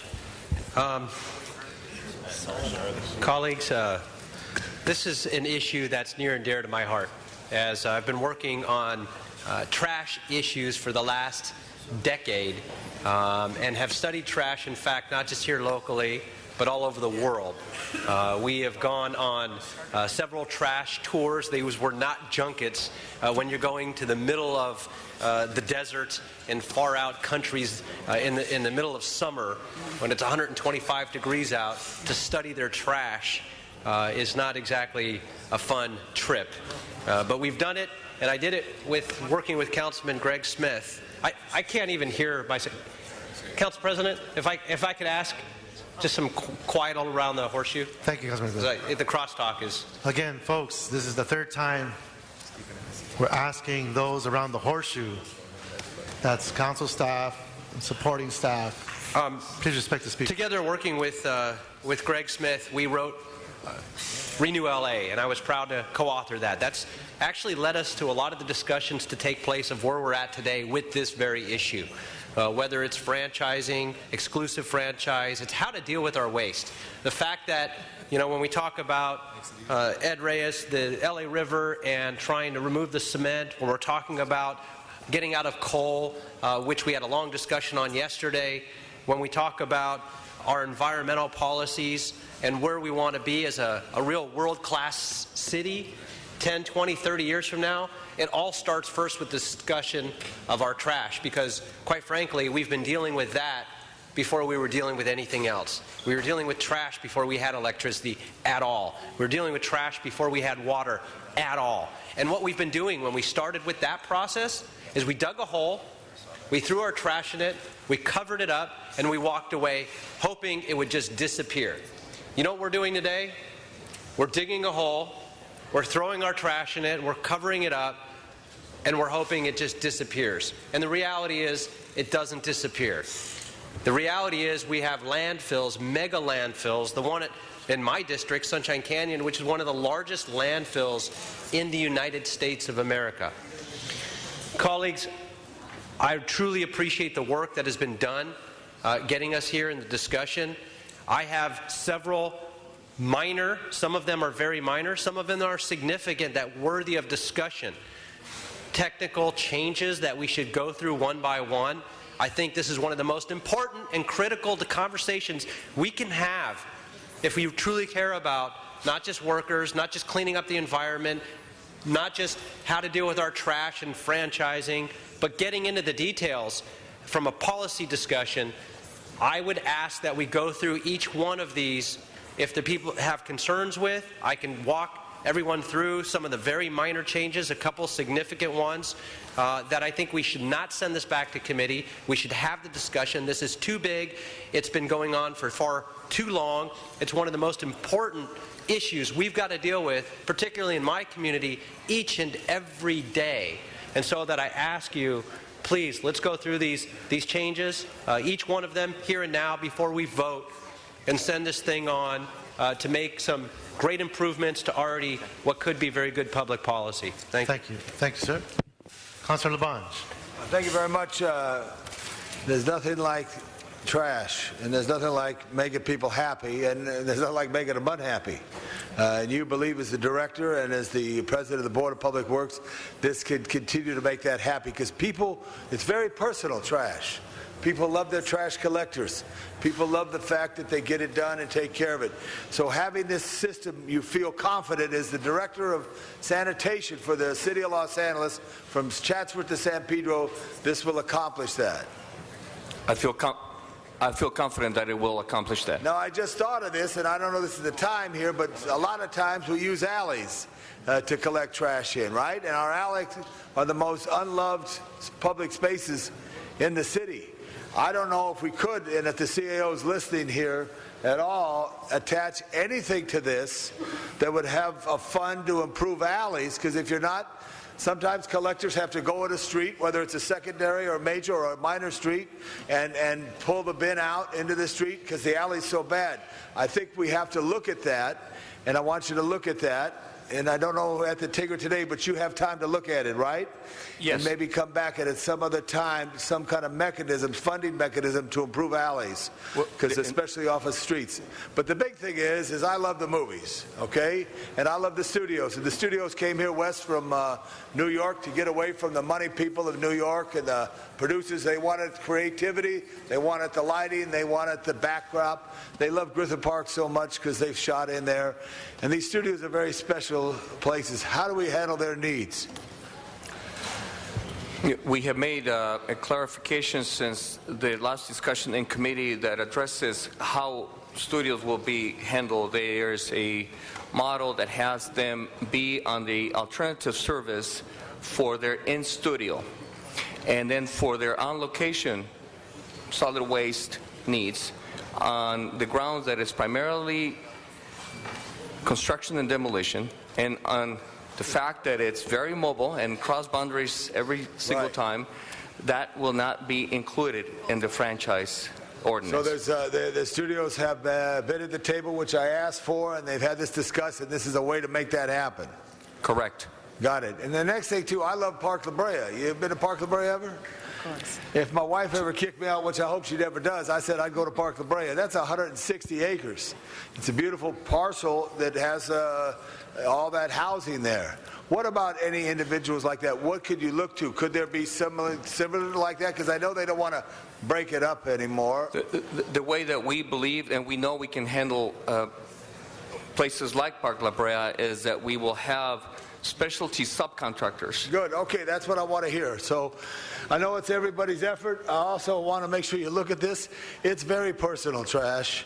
and that people do, get upset. Because of water and power, without water we're not here. Without the power, we're not able to do this. All this works together in a very important element of the city's function. I thank everybody, and I thank for addressing the needs that were raised by myself and others in my staff on there. Thank you, Mr. President, and I think we should do everything today and not go back to committee. Because everybody came here to see a result, and let's try to get a result today. Thank you. Thank you, Councilor Buscaino, for the first time. Thank you, Mr. President. Obviously, I had a couple questions about the RFP as we move forward. I understand that this is the implementation plan, that there are a couple steps before we need to accomplish before we release the complete RFP. Can you explain or discuss how staff will give a preference, where available, to haulers that have facilities within the City of Los Angeles? Will the RFP be subject to the local preference ordinance? And are there other ways that we can help our local businesses? Since I've been here, I'm a huge fan and big advocate of the local preference ordinance. If you can just explain that. Councilman, the way in which we believe that local companies will have an advantage is by their know-how and how well they know the city and how well they know the customers and all of the institutions in the city. We are not recommending a local bid preference in our implementation plan, but we do believe that local companies will have an advantage in knowing the city well and knowing our solid waste needs. I also believe that we should highlight the haulers that have a good track record on customer service, making their payments on time. Will they be treated differently in the RFP than those with the less than stellar track record, and how will this be measured? I think, Karen, do you want to respond? Karen Coca, Bureau of Sanitation. Yes, part of the evaluation process, it's not just cost, but it's a number of items, including their record. And so it would be their record with permitting with the city and with other agencies, and issues they've had with regulatory agencies. That will all be taken into account in the evaluation process. Okay. This plan also discusses the likelihood and need for heavy infrastructure investment in the city. This means new recycling facilities, good paying jobs for residents. What are we doing to encourage capital investments in these modern facilities? I think if you look at the report, basically we have a cap rate up to 49% is the area that can be serviced by one firm. So it gives the economy of scale that would actually increase the opportunity for someone to build the infrastructure needs what we need. I mean, we're talking facilities that can cost $40 million plus, and so we need to have areas that are large enough to encourage that type of investment in our city. And if I may add just briefly, the size of the zones, with the haulers that are telling us that in order for them to be able to justify the kind of investments we need that will be friendly to the districts, requires large enough zones so that they can make their money, okay? We can have a real partnership. And the 10-year term, the initial 10-year term will allow them to amortize their investments. They can amortize a truck over 7, but to do a MRF facility, which may cost tens of millions of dollars, requires more time. Got it. Thank you. I just wish we can, Enrique, I wasn't too pleased with your response that we don't give that local preference ordinance, that to give them extra points. But how many trash haulers do we know are based out of the city of Los Angeles? We actually have that information now. I believe is it 40? It gets into the whole headquarters definition, because many of the companies are national companies, and some are even international companies. But their headquarters are based, there's only 2? Only 2 in L.A. Okay. Thank you, Mr. President. Thank you. Councilor Perry. Councilor Zion. Yeah, thank you very much. I wanted to ask, I know that you're considering only 11 zones at this point, but is there some thinking as to possible expansion? You hit a critical cost-benefit analysis. In terms of increasing the number? Expanding beyond 11. You know, there's been a range talked about as few as 5, as few as 6, which is what we have now in the form of waste sheds, as many as 20. You have heard some of the values and the drivers for designing with 11, which have to do with a balance of opportunity and cost efficiency and leverage. Return to the city. So we ended up with 11. That's the balance point as we have it. So you have a formula in place for determining what point you go beyond diminishing returns? Through the stakeholder conversations, we arrived at this balance point of 11. There is no preset formula that, you know, is from our experience, from the ability of sizing up the value of each of the franchise zones in terms of accounts and so forth. So what's the minimum level of experience you're going to require for hauling in the city?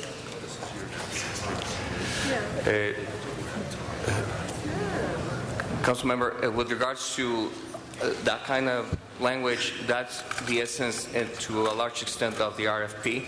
We don't have that worked out yet. How many years of experience, that's going to be done in the RFP process. We will have that.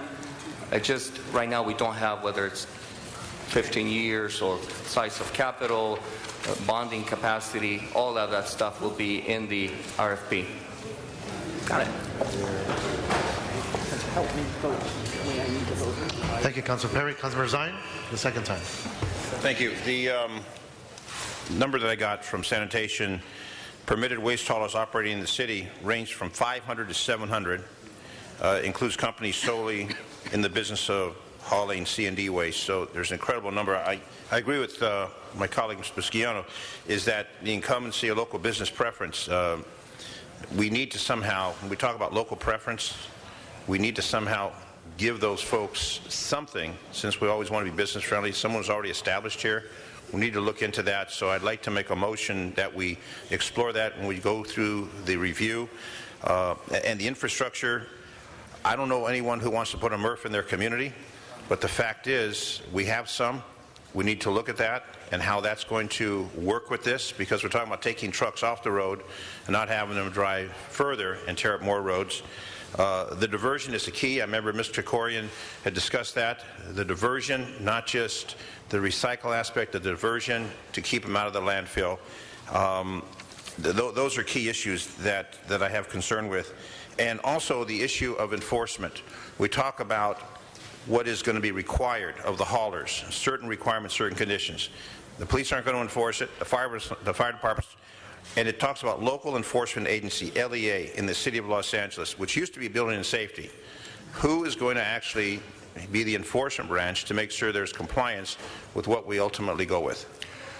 From a Councilmember Zine, from a contractual point of view, clearly sanitation will be the enforcement entity here. There are areas in which the local enforcement agency will have enforcement authority, permitting a transfer station, for example. They have the enforcement authority over certain things. But from a contractual point of view, I want you to be clear that sanitation will have the enforcement authority. And that's regarding the wages, the conditions, the compliance with all the rules that are going to be established. In the contract, correct. Okay, thank you. So I know this is going to go to committee, a lot of the issues before we get to that RFP. When is the implementation scheduled to take place? What year? January of 2017.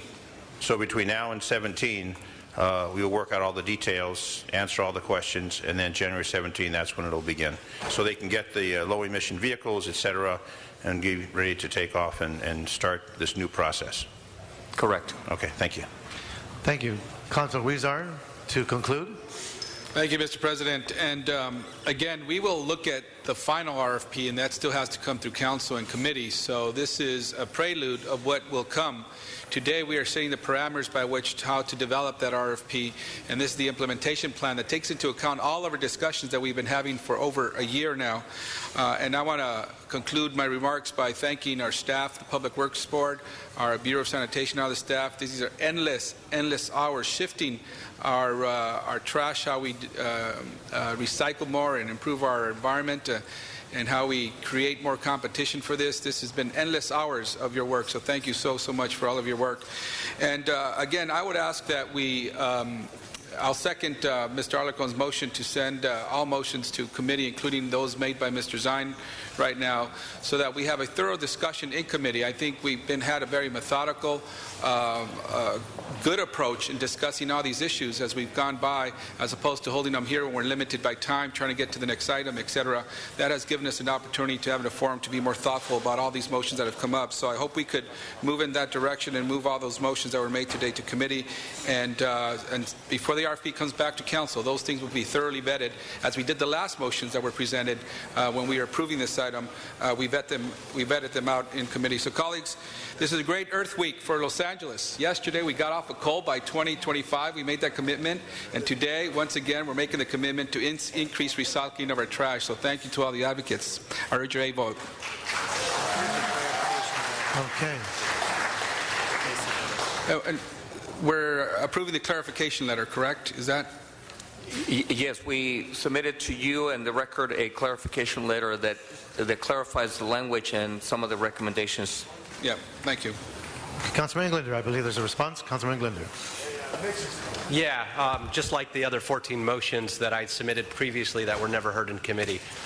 So I would ask, again, out of respect, council members, and I'm going to ask for a second now, that we actually go through each one of these motions, particularly since, and I got a second from Mr. Parks, that we go through each one of the motions, because it would be premature to actually put out and accept this as an RFP now without going through each one of these motions that have been submitted before us today. This is too big of an issue that impacts and affects and benefits too many in society, that we should go through this here and now, not send it to committee where it'll die a slow and painful death, but we should go through this here and now. Particularly, I would ask out of respect where this impacts my district the most, where I'll probably end up getting most of the trash from this, quite frankly, to my district. And so I'd like, out of respect, that we go through this. It's too big of an issue, and it's not just a district issue, it is a regional issue, I get that. But I think we should go through each one of these, and I've got a second, so I appreciate that. Thank you very much. Okay. Councilor Koretz, were you going to push the button? President, I just want to clarify when statements are made to put some facts on the table. The committee did, in fact, discuss all the motions when we adopted this over last year, actually. There was item C, Perry Englander, E, LaBonge Garcetti, H, Englander Perry, J, Englander Buscaino, M, Perry Parks, O, LaBonge Englander, K, Englander Buscaino for Cardenas, D, LaBonge Englander, and there were 3 others where we discussed all the contents of those. So we did actually discuss them in committee, and invite anybody to come to committee as we discuss, hopefully, these motions that will get to our committee. Thank you. Councilman Koretz? I'd just like to call the question. Okay, the question is called, and that's before us. Let's open the roll. Okay, Mr. Clerk, please clarify what's in front of us. Mr. President, the previous question would be the Englander Parks motion on considering all of the items individually. So we should first vote on that motion, whether each individual motion should be considered individually as opposed to, well, that's as opposed to the Alarcon motion that was referring all of the motions to committee. Okay.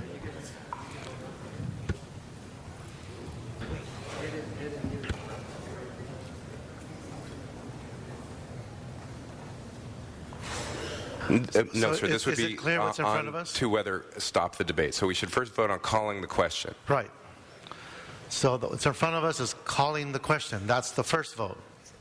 We're going to call the question. So let's open the roll on calling the question. Open the roll. Close the roll. Tabulate the vote. 11 ayes, 2 noes. Okay, so the question's been called. Now, Mr. Clerk, for the sake of clarity, what is in front of us? This vote would be on whether or not to consider each motion, each amending motion individually. So an aye vote would be an affirmative to consider each one individually. Mr. Zine for clarification. Clarification for the chair of the committee, Mr. Huizar. The items that are up for discussion, were those already reviewed in committee? The items that Mr. Englander's... Not the ones that Mr. Englander's proposing today. The ones I said were reviewed was when previously, over a year ago, when we adopted this to move forward with this and agreed to go into a franchise system, there were several motions that were proposed, and there we voted to include all of those in committee. Those were discussed in committee. We're asking for the same system to apply here, the same process to apply here. That's what Mr. Alarcon and myself are asking. So Mr. Englander's motions would then go for further discussion in committee? No, Mr. Englander's motions would mean we would continue to discuss them here today. Can we take them to committee? That's Mr. Alarcon's motion, which is to take them to committee. Take them to committee. Okay, thank you. Okay, are we clear? We are clear? One final point of clarification. If they go to committee, then the vote before us again will be to vote to implement what was already determined in the report to move forward on the RFP, and therefore these will be moot. Okay. One more point of clarification. Several of these motions would be very pertinent and can be discussed, notwithstanding the movement forward of the RFP. There's no problem with it. All right. So, are we ready to vote? Say who wants what, Ed? Who wants the yes and who wants the no? Yeah, who wants yes, who wants no? Okay. No? Yes, no? All right. So let's open the roll.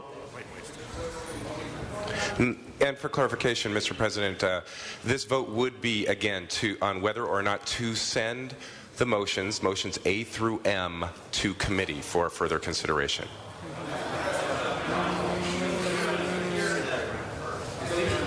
I'm sorry, you're right. It would be to consider them here as opposed to sending them to committee, which Councilmember Alarcon recommended. So my understanding is Councilmember Huizar wants a no vote, and Councilmember Englander wants a yes vote. All right. Okay, one more time. So Councilmember Huizar wants a no vote, and Councilmember Englander wants a yes vote. So let's open the roll, close the roll, tabulate the vote. 6 ayes, 7 noes. Where's my no? Yes. Hold on. Are you a no? Yes. He's a no. So it's 5 to 8. 5 ayes, 8 noes. That failed. That failed. So now, sir, we would vote on whether to send all of them to committee. Yes. But if they go to committee, they come back in 45 days? Is that a point of clarification, Councilor Barnes? 45 days? Is that fair? No, they come back with, in discussion with the RFP. But in how many days? When's the RFP coming back?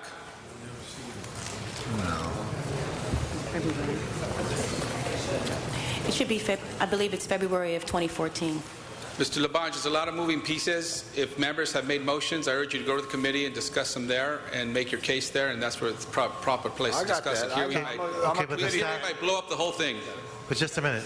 Okay, just to answer the question, according to staff, it'll be February of 2014 expected back with the RFP. So that's the answer. So, Mr. Clerk, what is in front of us? Councilor Parks, I'm sorry. Does it mean they have to be scheduled to be discussed, or you just show up on public comment? Because I have a motion, I have a committee report that's been in that committee for a long time that's never been scheduled, and it's under CF number 101797-S7, and it will never be scheduled because it came out of the E&N committee where community people actually showed up and talked about the franchise. So does it have to be scheduled in committee, or does it just get to committee and, quote, get discussed? Mr. Chair? Yes. The content of all the previous motions at the previous time we voted on this were discussed. Here we will schedule each motion. Could we get a commitment to schedule that committee report that we've been waiting for? We could do that, yes. Okay, thank you. Oh, commitment's been made to schedule? Okay, Councilor Englander. Is there also a way to ask that and we've done this in the past, that there be 2 drafts made, for the RFP when it come back to council, and that would be 1, to incorporate all the suggested changes, and 2, to go with what the committee is moving forward in their language. So we'd have 2 different drafts. We've done it before. It's not a precedent. Again, Mr. City Attorney. All that really is before council is whether to refer these motions to committee. That is what is in front of us. Okay? So, let's open the roll. Close the roll. Mr. Parks. Mr. Parks, point of clarification? What's in front of us, Mr. Clerk? One more time. This would be to refer the amending motions to the Energy and Environment and Ad Hoc Waste and Reduction and Recycling Committees. Okay. Let's open the roll, close the roll, and tally the vote. 10 ayes, 3 noes. Okay, that'll be the order. Okay. Now, Mr. Clerk. Mr. President, we still have the actual item before you, the committee reports. Pardon me? We still have the actual item before you, the committee report. Okay. Let's open the roll, close the roll, tally the vote. 12 ayes, 1 no. Okay. Mr. Clerk, what's in front of us? And Mr. President, and that's as clarified by the department report. Sorry, Mr. Clerk. He has a no vote. I was laughing so hard with Mr. Parks. I didn't you press have my 2 no button. votes. No, yeah, put me as a... 2 no votes, okay. I don't think that will change the outcome. Yeah. Could you show me as a no vote? Because I was making Those are 2 no votes on that item. Let's go and reconsider the ordinances, Mr. Clerk. Okay.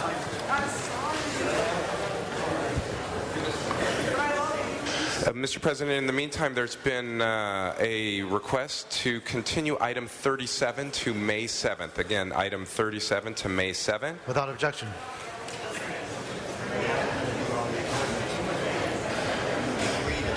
Mr. President, at this point in time, would you like to reconsider the ordinances Yes. for a vote with 12 members? Those ordinances would be items 1, 2, 3, 4, 5, 9, 24, 25, 26, 27, and 28. Okay. We are now reconsidering the ordinances. Can you please exit quietly so we can continue with our council business? I appreciate that very much. The ordinances are in front of us.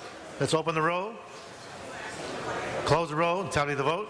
13 ayes. Okay. Mr. President, that was to reconsider the ordinances. Now we have the actual ordinances before you. Okay, the ordinances are now in front of us. Let's open the roll, close the roll, tabulate the vote.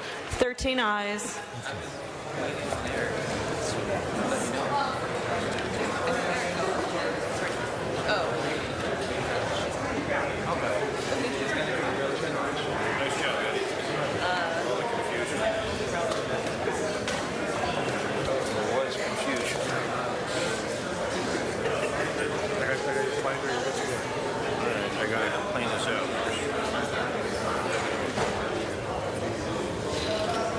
Okay, Ms. Perry, Mr. Alarcon is next.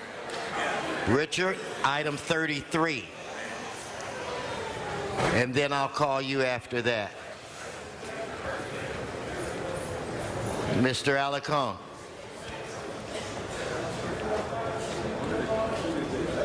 Come on. Council members, I'm taking up item 33 from the podium because I wanted to make or provide some information at this time. Obviously, today is, or this week is Earth Day week, and having this conversation that we just had about the waste issue is very timely given this action. Item 33 is to receive the gift from Waste Management to our Environmental Awareness, our Environmental Learning Center, and that gift is a violin very similar to this one. Now, this is not like any violin you have ever seen before, and so to tell the story, we have a 2-minute video, and I would really appreciate you looking at the video, and you'll get a sense of why we are receiving this as a gift. Can you run the tape? for video, whatever it is.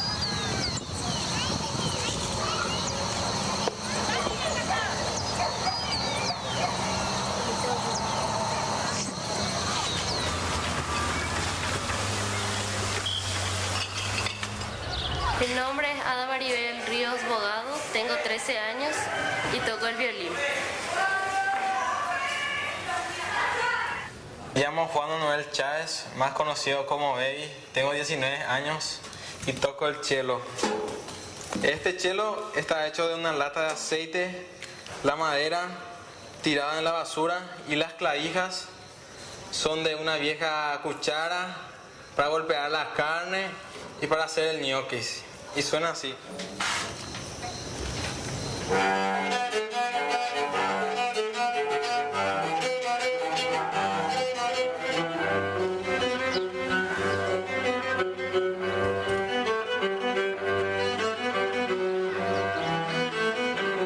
Una comunidad como Cateura no es un lugar para tener un violín. De hecho, un violín cuesta más que su casa.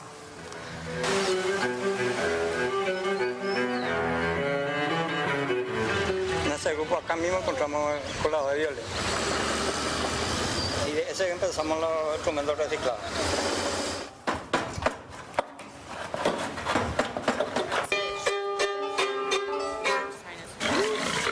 La familia que acá vive recicla todo lo que hay en la basura y se vende. No pensaba antes que yo voy a hacer ese instrumento. Y me siento demasiado feliz cuando estoy viendo a un niño que está tocando un violín reciclado. Cuando ya escucho el sonido del violín siento como mariposa en el estómago, así una sensación que no sé cómo voy a explicar. Council members, I'm not sure whether you were able to pick up on it with that brief clip. The bottom line is these violins and the recycled orchestra was put together to help inspire hope for 2,500 families that actually live on the landfill. And that's the most important thing for us to understand. These people live in a landfill, and yet they make their survival by recycling the materials. And this film was the brainchild of Alexandra Nash, who is from Paraguay.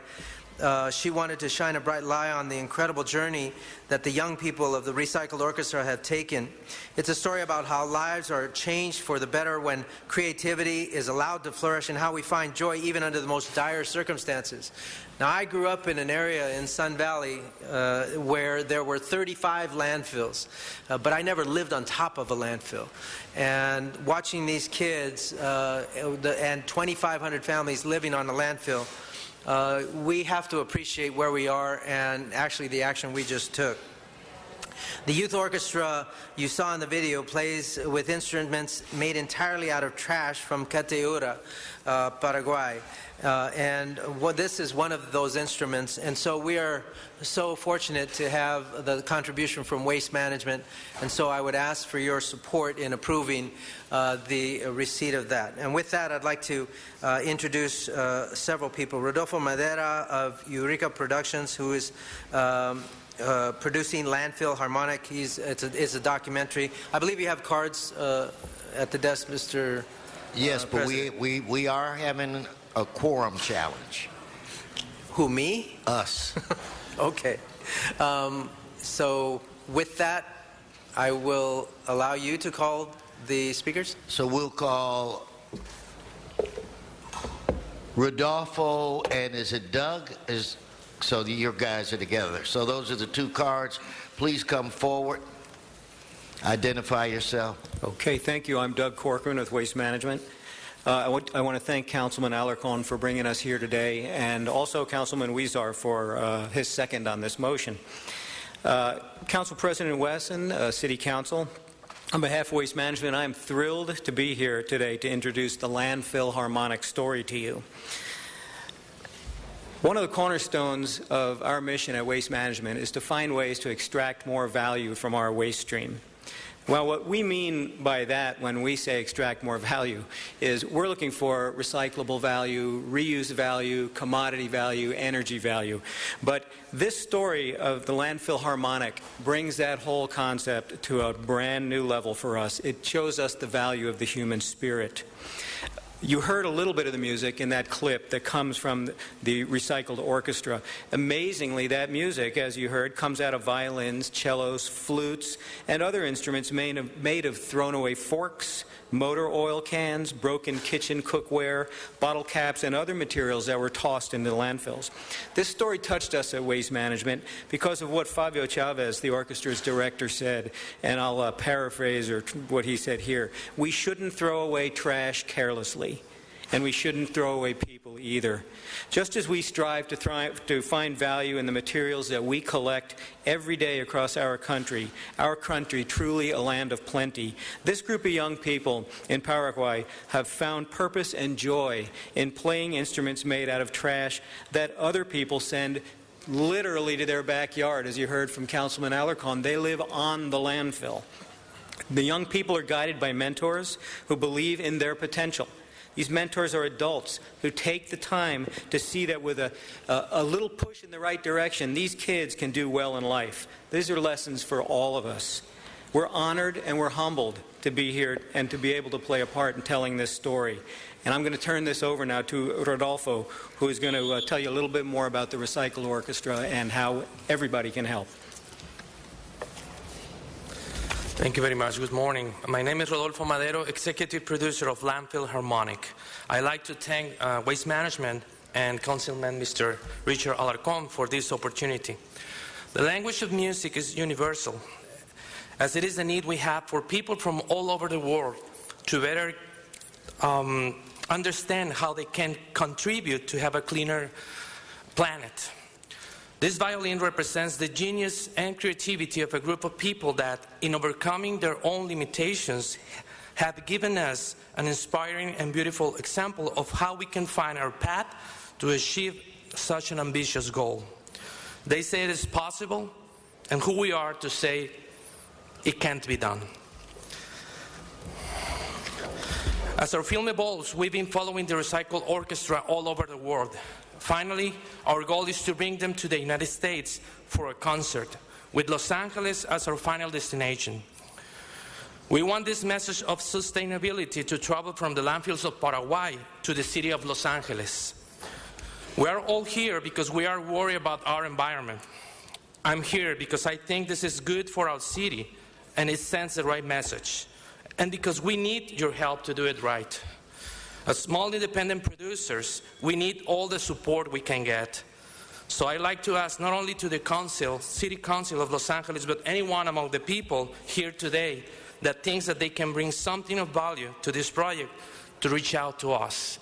Thank you very much. Thank you. Thank you. So, Mr. President, I would like to have us vote a yes on this motion to receive this tremendous gift. And I remember when my father used to take me to the dump, and we used to dig through stuff looking for valuable treasure. When I look at this fork and this tin can and I see a violin, I know that we have tremendous hope, and this gift could be an inspiration to the many young people who have the opportunity to visit it at the Environmental Learning Center. So thank you very much for your support. Well, they sure found a treasure. Members, let's prepare to vote on this item. Let's open the roll, close the roll, tabulate the vote. 10 ayes. Now we'll go to Ms. Perry. It's item 34. Ms. Perry, you have a couple cards on it. I don't know how you want to deal with it. Okay, John Walsh and Arnold Sachs is item 34.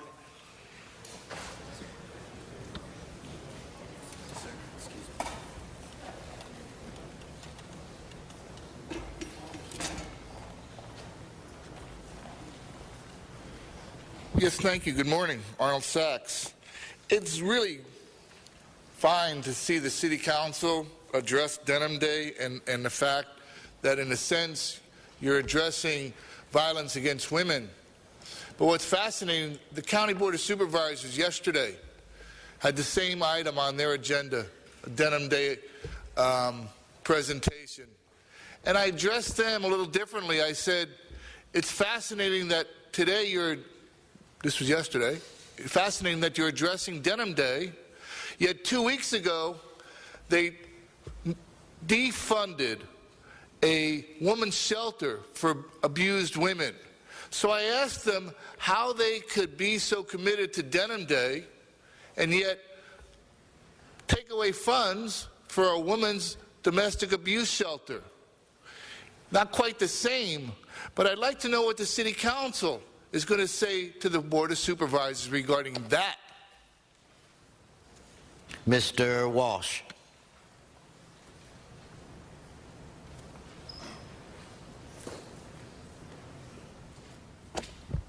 John Walsh, blogging at HollywoodHighlands.org. Go right there, just click like that, and you're at J. Walsh Confidential. Okay, this is an issue I've been involved with for a long time, rape. I'm telling you now that the figures show that last year, rape went up in this city by 5.8%. Do you hear anything from Garcetti? Do you hear anything from Gruhl? Do you hear anything from Wesson? 5.8%. Now, do you hear anything from Mr. Rosendahl? Now, whenever I get anything wrong, you jam it right down my throat and up my butt. You see them say it? They don't give a damn about rape. The woman was raped a block and a half from where I live by 3 men on the Walk of Fame in front of Capitol Records at the Texas Guinan Station, and they urinated on her. And they got her at the club, at the Hollywood Palace, gave her Rohypnol, a real nice, remember, the rapists are not black thugs in the alleys in Hollywood. They're young, white, wealthy people. They're dressed. They find women who are alone. They buy them a drink. They take them out into the car, and they sodomize her. And you don't give a damn. And just go to Hollywood Highland. Just go. Put in John Walsh, rape, Hollywood Highlands, and you will see the entire story of how, and you know why they won't talk about rape? Because if it turns out that there's a rape crew in Hollywood, it might hurt the businesses at the clubs. And as we know, the criminals that own the clubs give money to Garcetti. Anybody but Garcetti for mayor. Anybody. HollywoodHighlands.org. You're all responsible, especially the scum, Rosendahl. Mrs. Perry, the floor is yours. Thank you very much, Mr. President, and I'd like to ask Patty Giggins, Executive Director of Peace Over Violence, to just take a seat in the middle table to provide some very significant testimony, as she has done for the last 12 years. Every year we do stand up against sexual violence in a simple and powerful way by wearing denim. April the 24th marks the 14th Denim Day here in the city of Los Angeles, and that is thanks to the work of and the advocacy of Peace Over Violence. So as we come together as a community, we need to recognize that Peace Over Violence has worked with us to raise awareness about the startling statistics about sexual violence in our city and nation. Now, Ms. Giggins will tell you how Denim Day started back in the 1990s, and I will leave that to her because no one tells the story better than she does. Every 2.5 minutes, somewhere in America, someone is sexually assaulted. 1 in 6 American women has been the victim of an attempted or completed rape.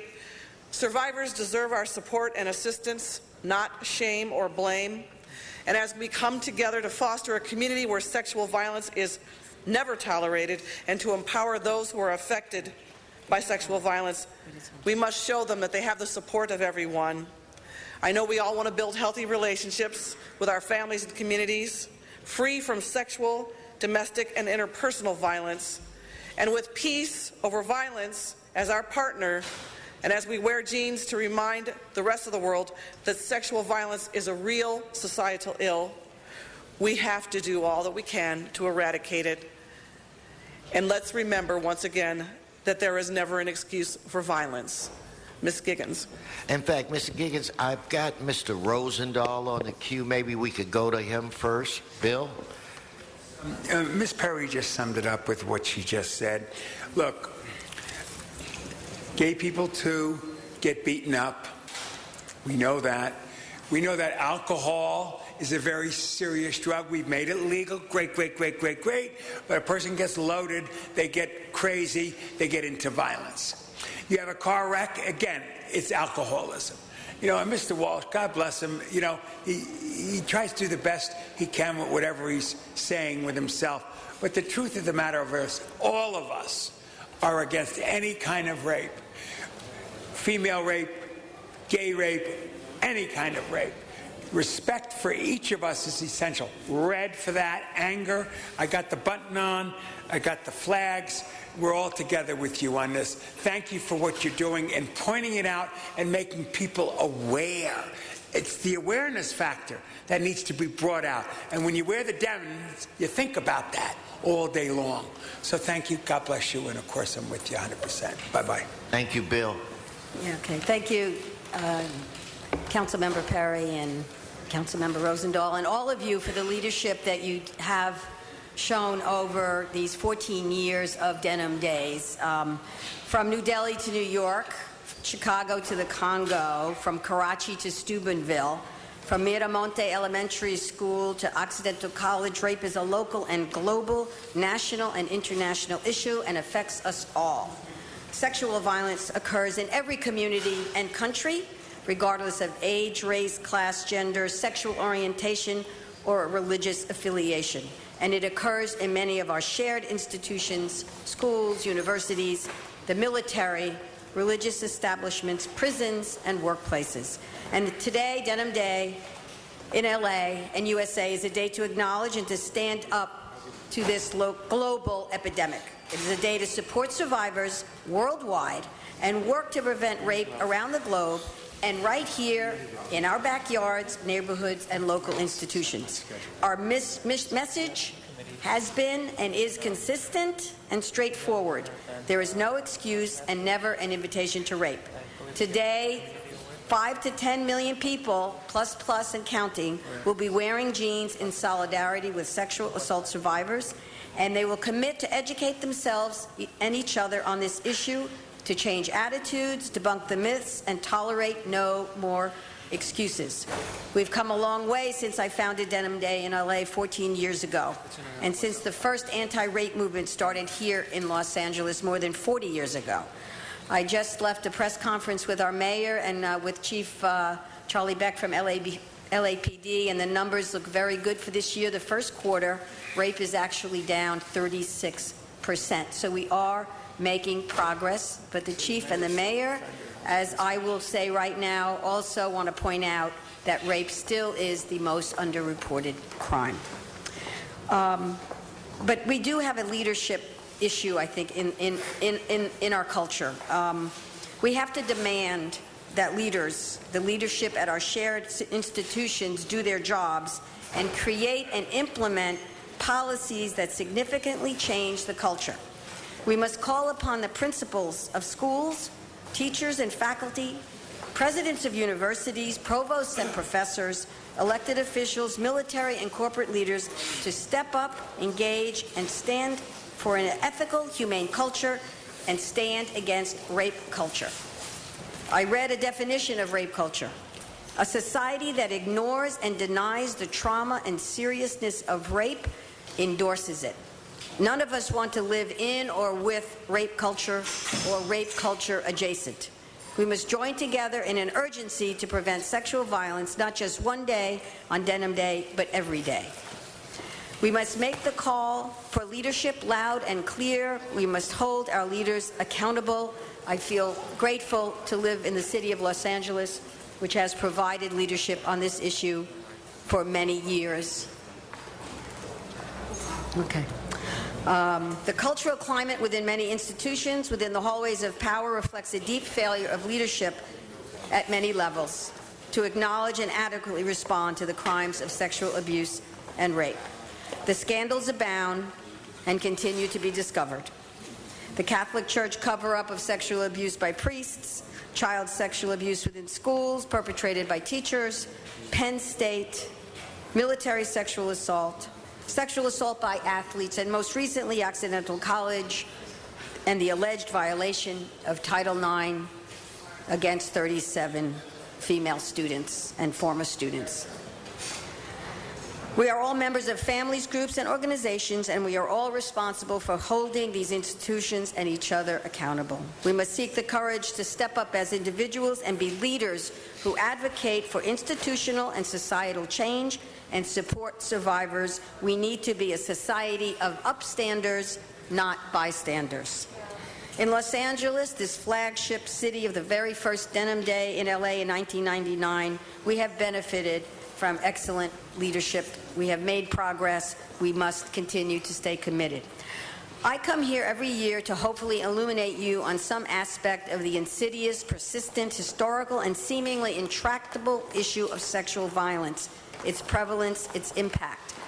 My goal is always to encourage support for victim survivors, explore and deconstruct the complexities, and to encourage our due diligence to prevent it.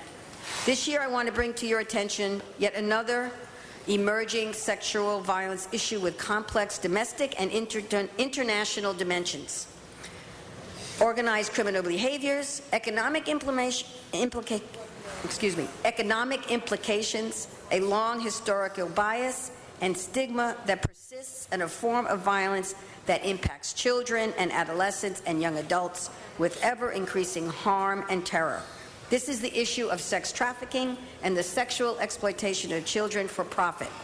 This is a severe social issue, a criminal endeavor with deep traumatic effects that is on the rise right here domestically at home in our city. Domestic trafficking is an issue that needs your attention. I am pleased to have with me today an old friend and longtime colleague, Kay Buck, the president and CEO of CAST LA.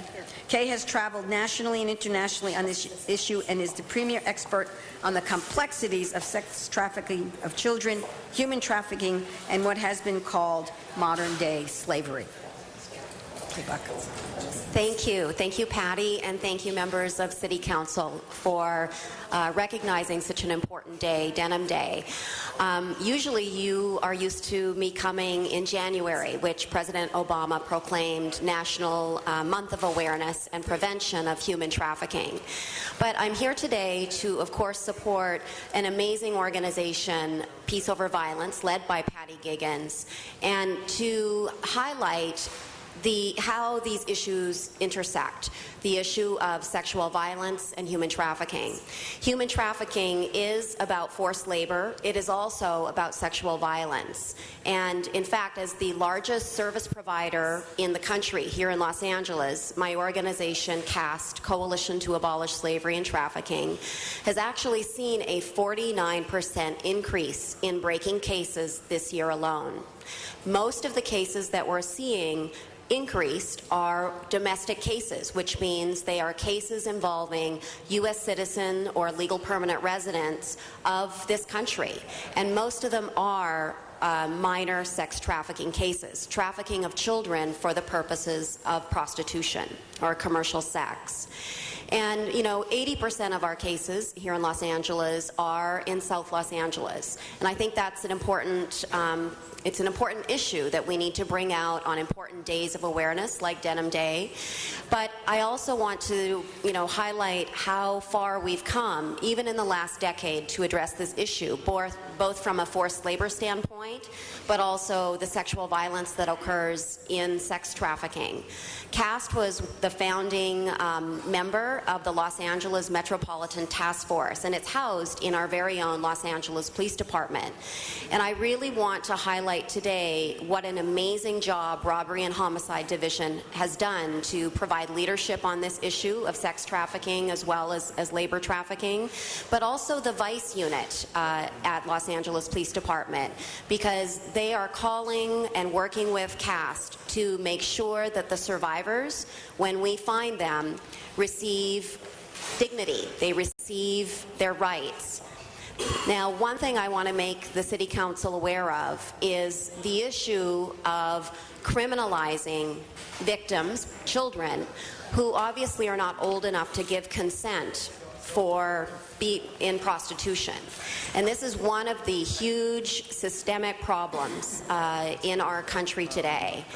We really need to make sure that the children who are forced into prostitution are no longer criminalized for what they're forced to do. This is modern-day slavery, and when they're forced against their will and their families are threatened, or they are threatened each and every day, I think that's a problem.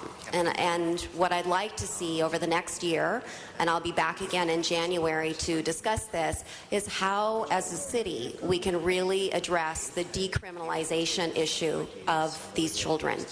Thank you again to Patty, who, again, has just been a tremendous support to the issue of sex trafficking here in Los Angeles, and has been a great ally with us. And thank you to members of City Council for, again, recognizing such a wonderful organization and a wonderful Denim Day. Thank you. Thank you.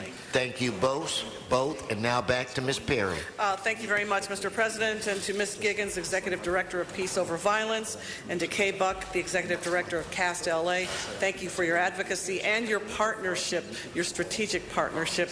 And I'm going to present this resolution to you on behalf of the entire city of Los Angeles. But we'll go in the back and take a nice picture, present it to you out here for the television camera so everyone can see, those in the chamber and those watching Channel 35. This is for you and in honor of what you've been able to do on teaching us and mentoring us and leading us on this issue. Thank you so much. And a little reciprocity here. Councilmember Perry, you've been such a supporter. You and Eric Garcetti, Councilmember Garcetti, have been leaders, shown leadership among the council members, and we come here every year, and you are extremely supportive. So we have a little remembrance award for you, for all your support for Denim Day. And then we have the logos, super logos on the back. Thank you. And I hope wherever you are next, you will take Denim Day with you. I certainly will. Let's give Ms. Perry a round of applause.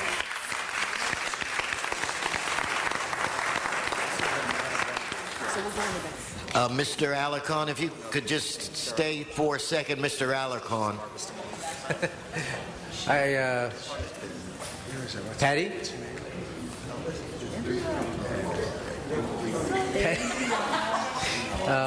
I don't want to say a whole lot. I just want to say thank you, Patty Giggins.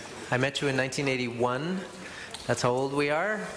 But you're still at it, and we need you as much now as ever. When I think about a recent story in the last couple of days from a major academic institution where my sister graduated, and I'm thinking of how much we need this message to get out even today. You would think that after all these years, more people would understand how to control themselves. And so I just want to thank you for all the dedication, your life commitment to this issue. Thank you so much. Thank you so much. Okay, members, now let's vote on the item. Item 34, let's open the roll. Close the roll. Tabulate the vote. 10 ayes. What I'd like to do now, Mr. Clerk, is recess the regular meeting and enter the special meeting. Could you call the roll? Very good, sir.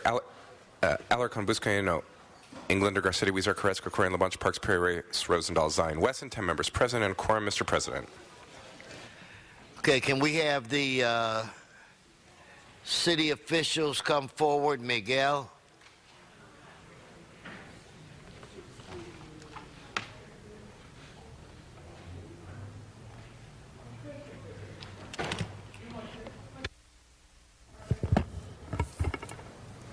Mr. Santana. Good afternoon, Miguel Santana, CAO. At the Budget and Finance, Trade and Commerce and Tourism Committees, there was a direction given to instruct my office to reissue the RFP for the management and operations of the convention center. And if that recommendation moves forward, we were further directed that we issue it within 24 hours of your action, that the time frame to solicit proposals would be 30 days, as it was in the original RFP, that the current proposals that we have two, be kept confidential, and that all proposals who submitted proposals to the original RFP, regardless of whether they're deemed responsive or not, are eligible to reissue their proposals or to keep the current proposals or supplement them. And finally, your action would encourage other entities who did not submit a proposal to submit them. So this action is an effort to try to move forward on privatizing the operations of the convention center, which was an action that you had taken several months ago. And based on the particular circumstances that exist, my office supports the action of the committee. Thank you. Mr. Labange. President, we had a joint committee meeting. It was spirited. We had a lot of questions asked and answered, and we asked for an aye vote. Thank you. Okay, no speakers in the queue. Let's open the roll.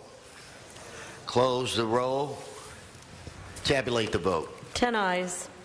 Okay, I think we can adjourn the special meeting and move directly to the previous meeting. Mr. Clerk, if you'd make the announcement. Mr. President, that brings us to item 29, called Special for Cards.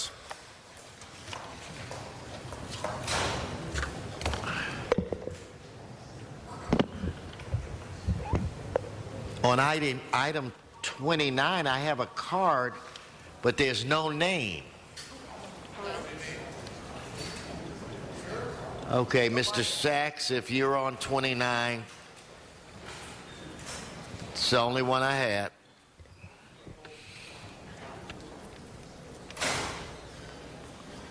Yes, thank you again, Arnold Sachs. Part of this item addresses the code enforcement unit that inspects for REAP violations. So again, I bring to your attention this article regarding the LA blight law goes unenforced. It's from 2 years ago. It mentions that $1,000 a day fines aren't being collected. It's not working, said Yusuf Rob, Chief Deputy of Staff for Councilman Eric Garcetti, whose foreclosure registry ordinance allows code inspectors to levy stiff fines. It goes on to mention that other cities have the same kind of enforcement and collect hundreds of thousands of dollars. The city of LA hasn't collected a penny. So you do budget discussions, you talk about revenue positions that enhance revenues. So what's better to collect, $1,000 a day in revenue or 37 cents? Thank you. Any other cards, Mr. Clerk? Let's open the roll. Close the roll. Tabulate the vote. 10 ayes. Next item. That brings us to item 31, called Special for Cards.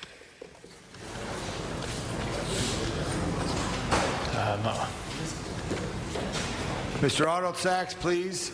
And Mr. John Walsh. John Walsh, Arnold Sachs. 31. Mr. Chair. Mr. Koretz.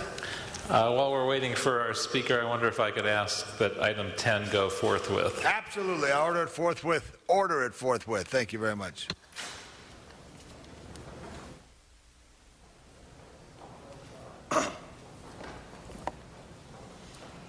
John Walsh, blogging at HollywoodHighlands.org. There's a new post up this morning. Just go like that, and you're in J. Walsh Confidential. Okay, this concerns this damage to the streets. Now, we all know, and you admit, we have the worst streets in America, the most poorly in worse condition than any city in America. We don't have the worst traffic, not street traffic. Now, who is to blame for that? Bradley left, the streets were in pretty good shape. Hahn left, the streets were in pretty good shape. Villaraigosa left, we have the worst streets. And what do you want to do? You want us a $5 billion bond to fix the streets. No. HollywoodHighlands.org. Arnold Sachs. You have 1 minute, Arnold. Thank you,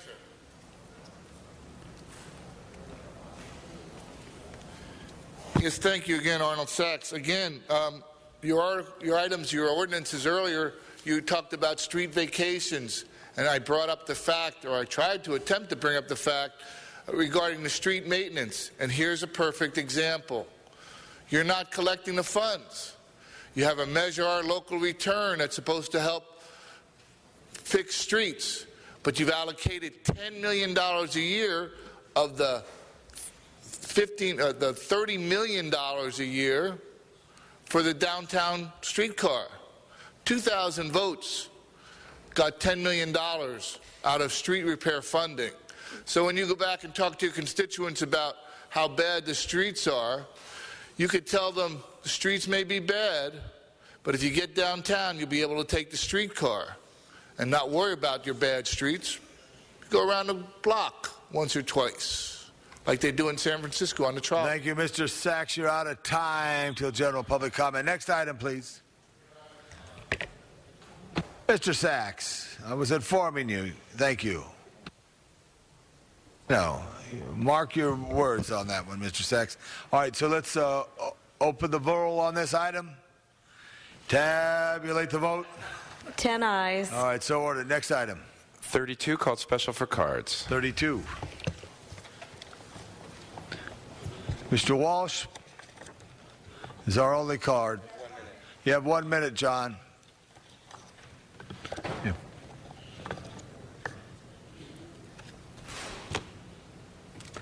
Run that call.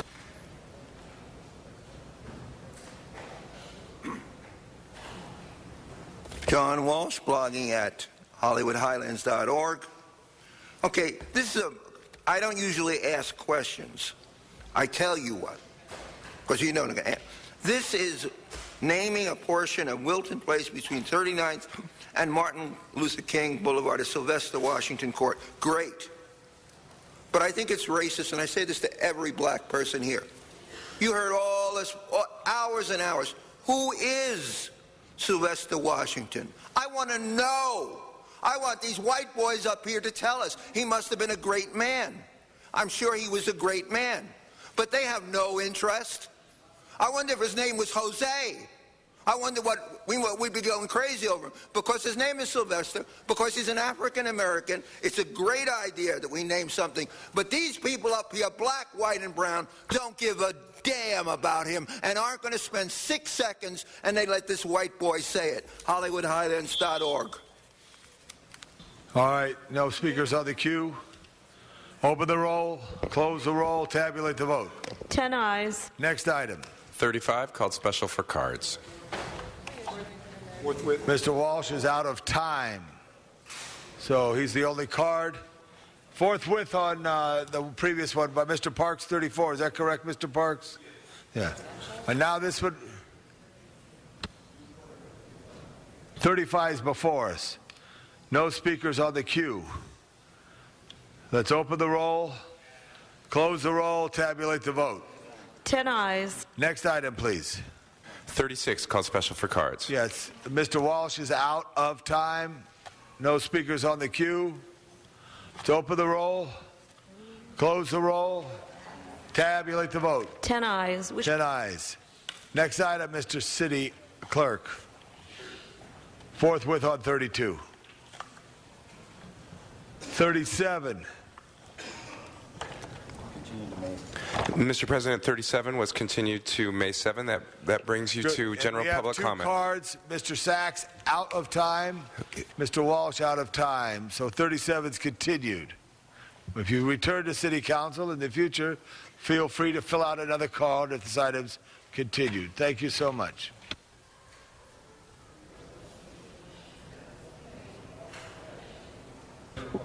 All right, Mr. That brings us to general public comment, sir. Very good. First, I'd like to call the birthday boy, the pride of St. Charles in North Hollywood, Sean Murphy. We're getting it early because we're not meeting today.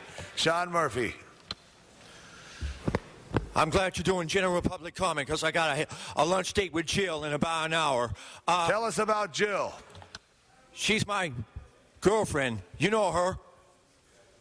everybody's Very good. better. I want to get the damn city business over with. I went to the city clerk's office and I delivered 20 flyers about the St. Charles Festival. You should be getting them to your office today. This Friday, Saturday, Sunday. We need to keep our libraries open. No layoffs. We got to keep everything open. We got to keep LA running. I'll be in LA for the next 49 years, and I hope it gets better. Thank you, Sean. John Walsh, followed by Arnold Sachs of Lenox, California. John Walsh of Hollywood, California. Arnold Sachs of Lenox, California.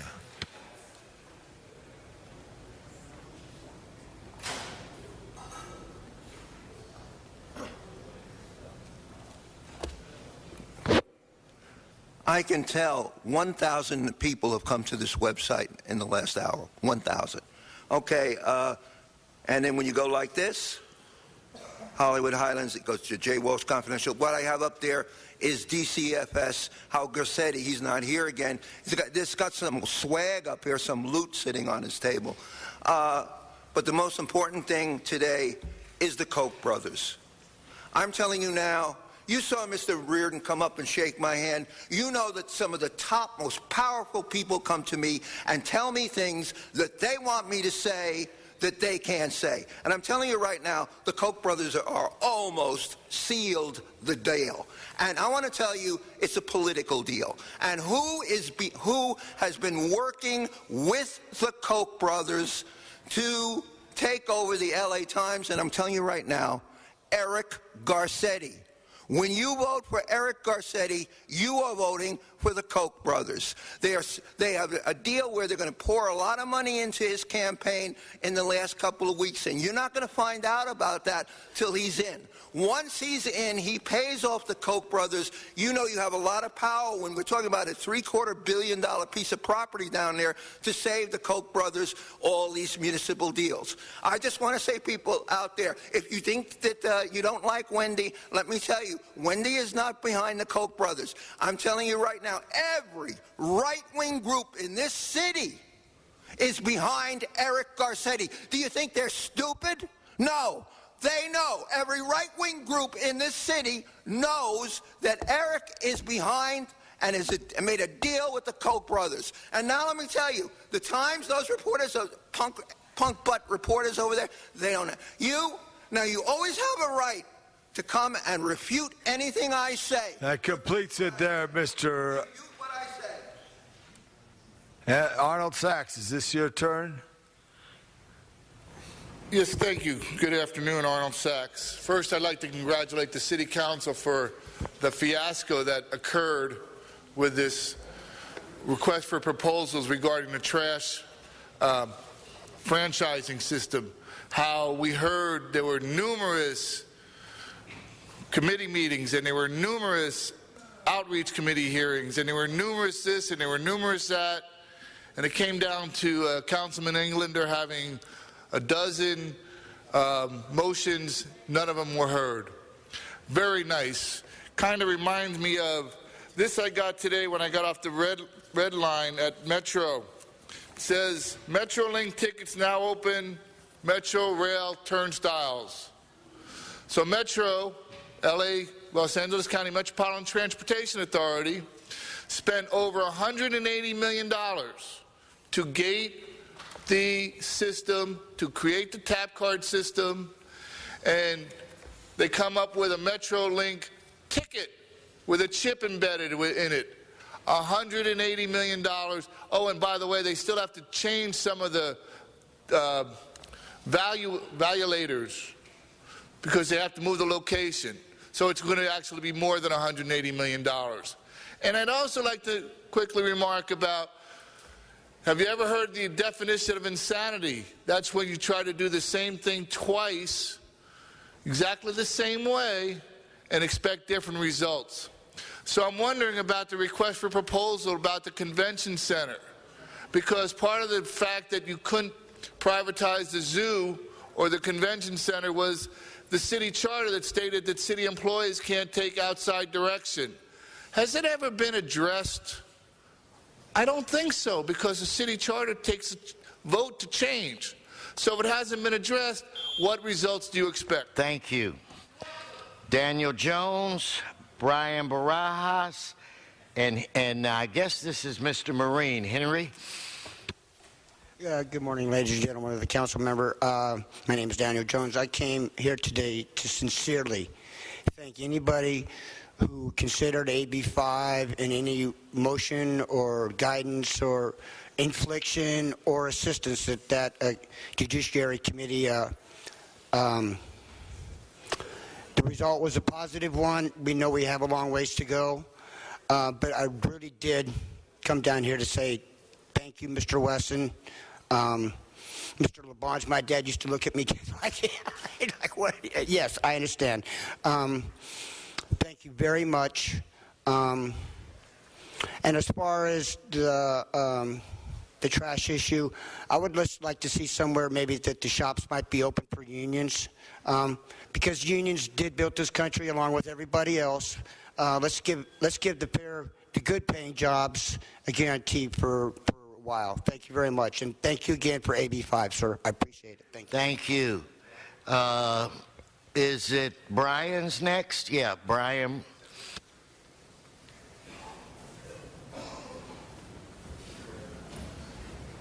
Okay. So what I'm going to say pertains to the survival of the human race. Extinction as a principle, as Zeus employed upon the population, is very simple, that they are controlled and they do not progress. Now, who fought against Zeus? Prometheus. Ladies and gentlemen, I do believe I'm Prometheus in the sense that I tell you the truth. And the sense is the following, that the British Queen, the Empress, has stated, and you can look up the statements, that she wants to reduce the world population by 1 billion. Oh, but China said no to her. Russia, same thing. But we have a problem in the United States, where the policies by this administration reflect what the British Queen wants. Now, ladies and gentlemen, what is the British Queen, the British Empire? How does she fund to make sure that civilization is destroyed? Green environmentalism. Mr. President, the British Empire's role. Just let him finish, though. Continue my remarks. City's jurisdiction. I will continue my remarks in stating that anybody who supports greenism, solar panels, windmills, against the Constitution of the United States, because greenism, at its roots, ladies and gentlemen, is fascism. Thank you, Mr. Henry Marine.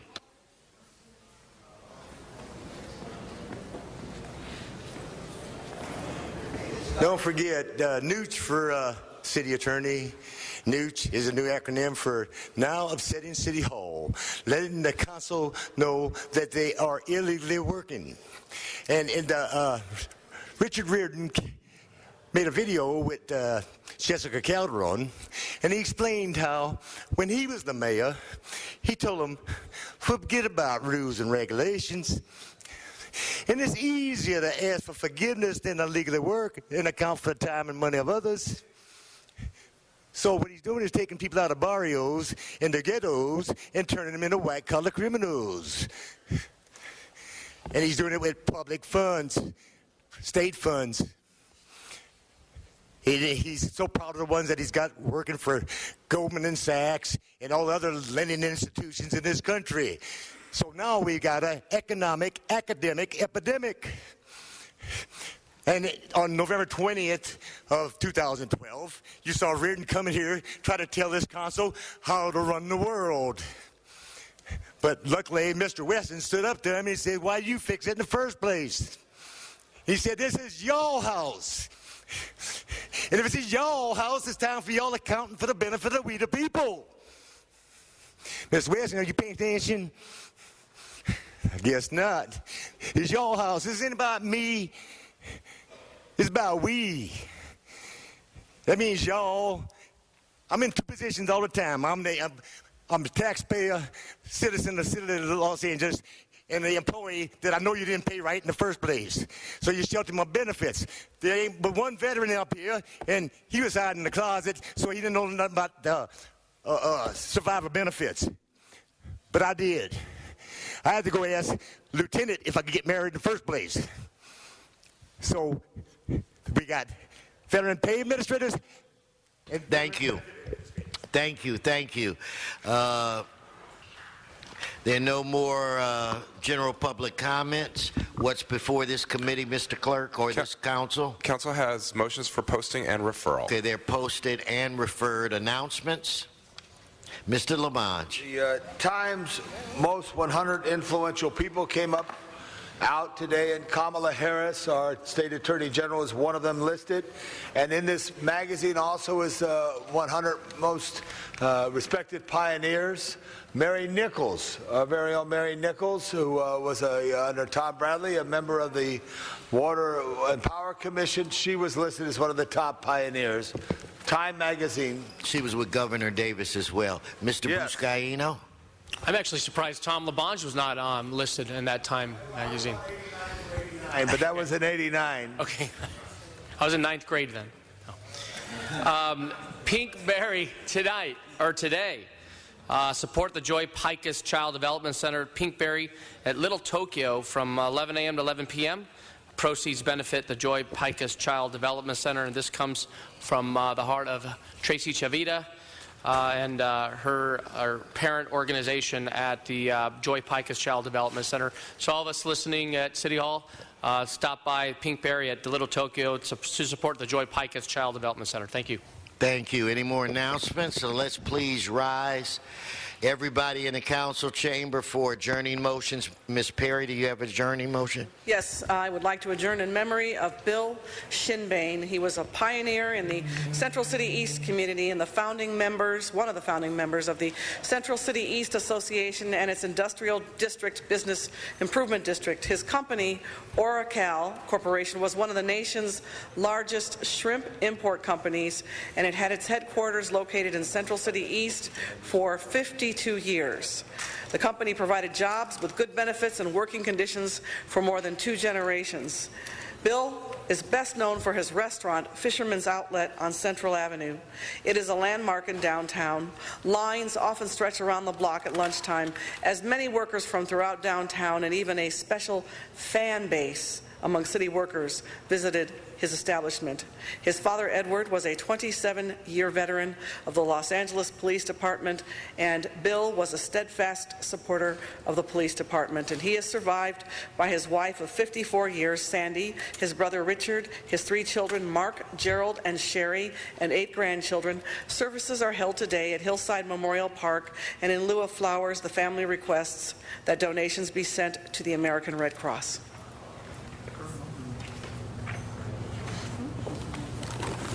Mr. Labange. Members, I ask we adjourn in memory of Richie Havens. He passed at 72 years old, quite a folk singer, quite an instrumental individual. He was not Here to be... Here Comes the Sun. Here Comes the Sun, written by George Harrison.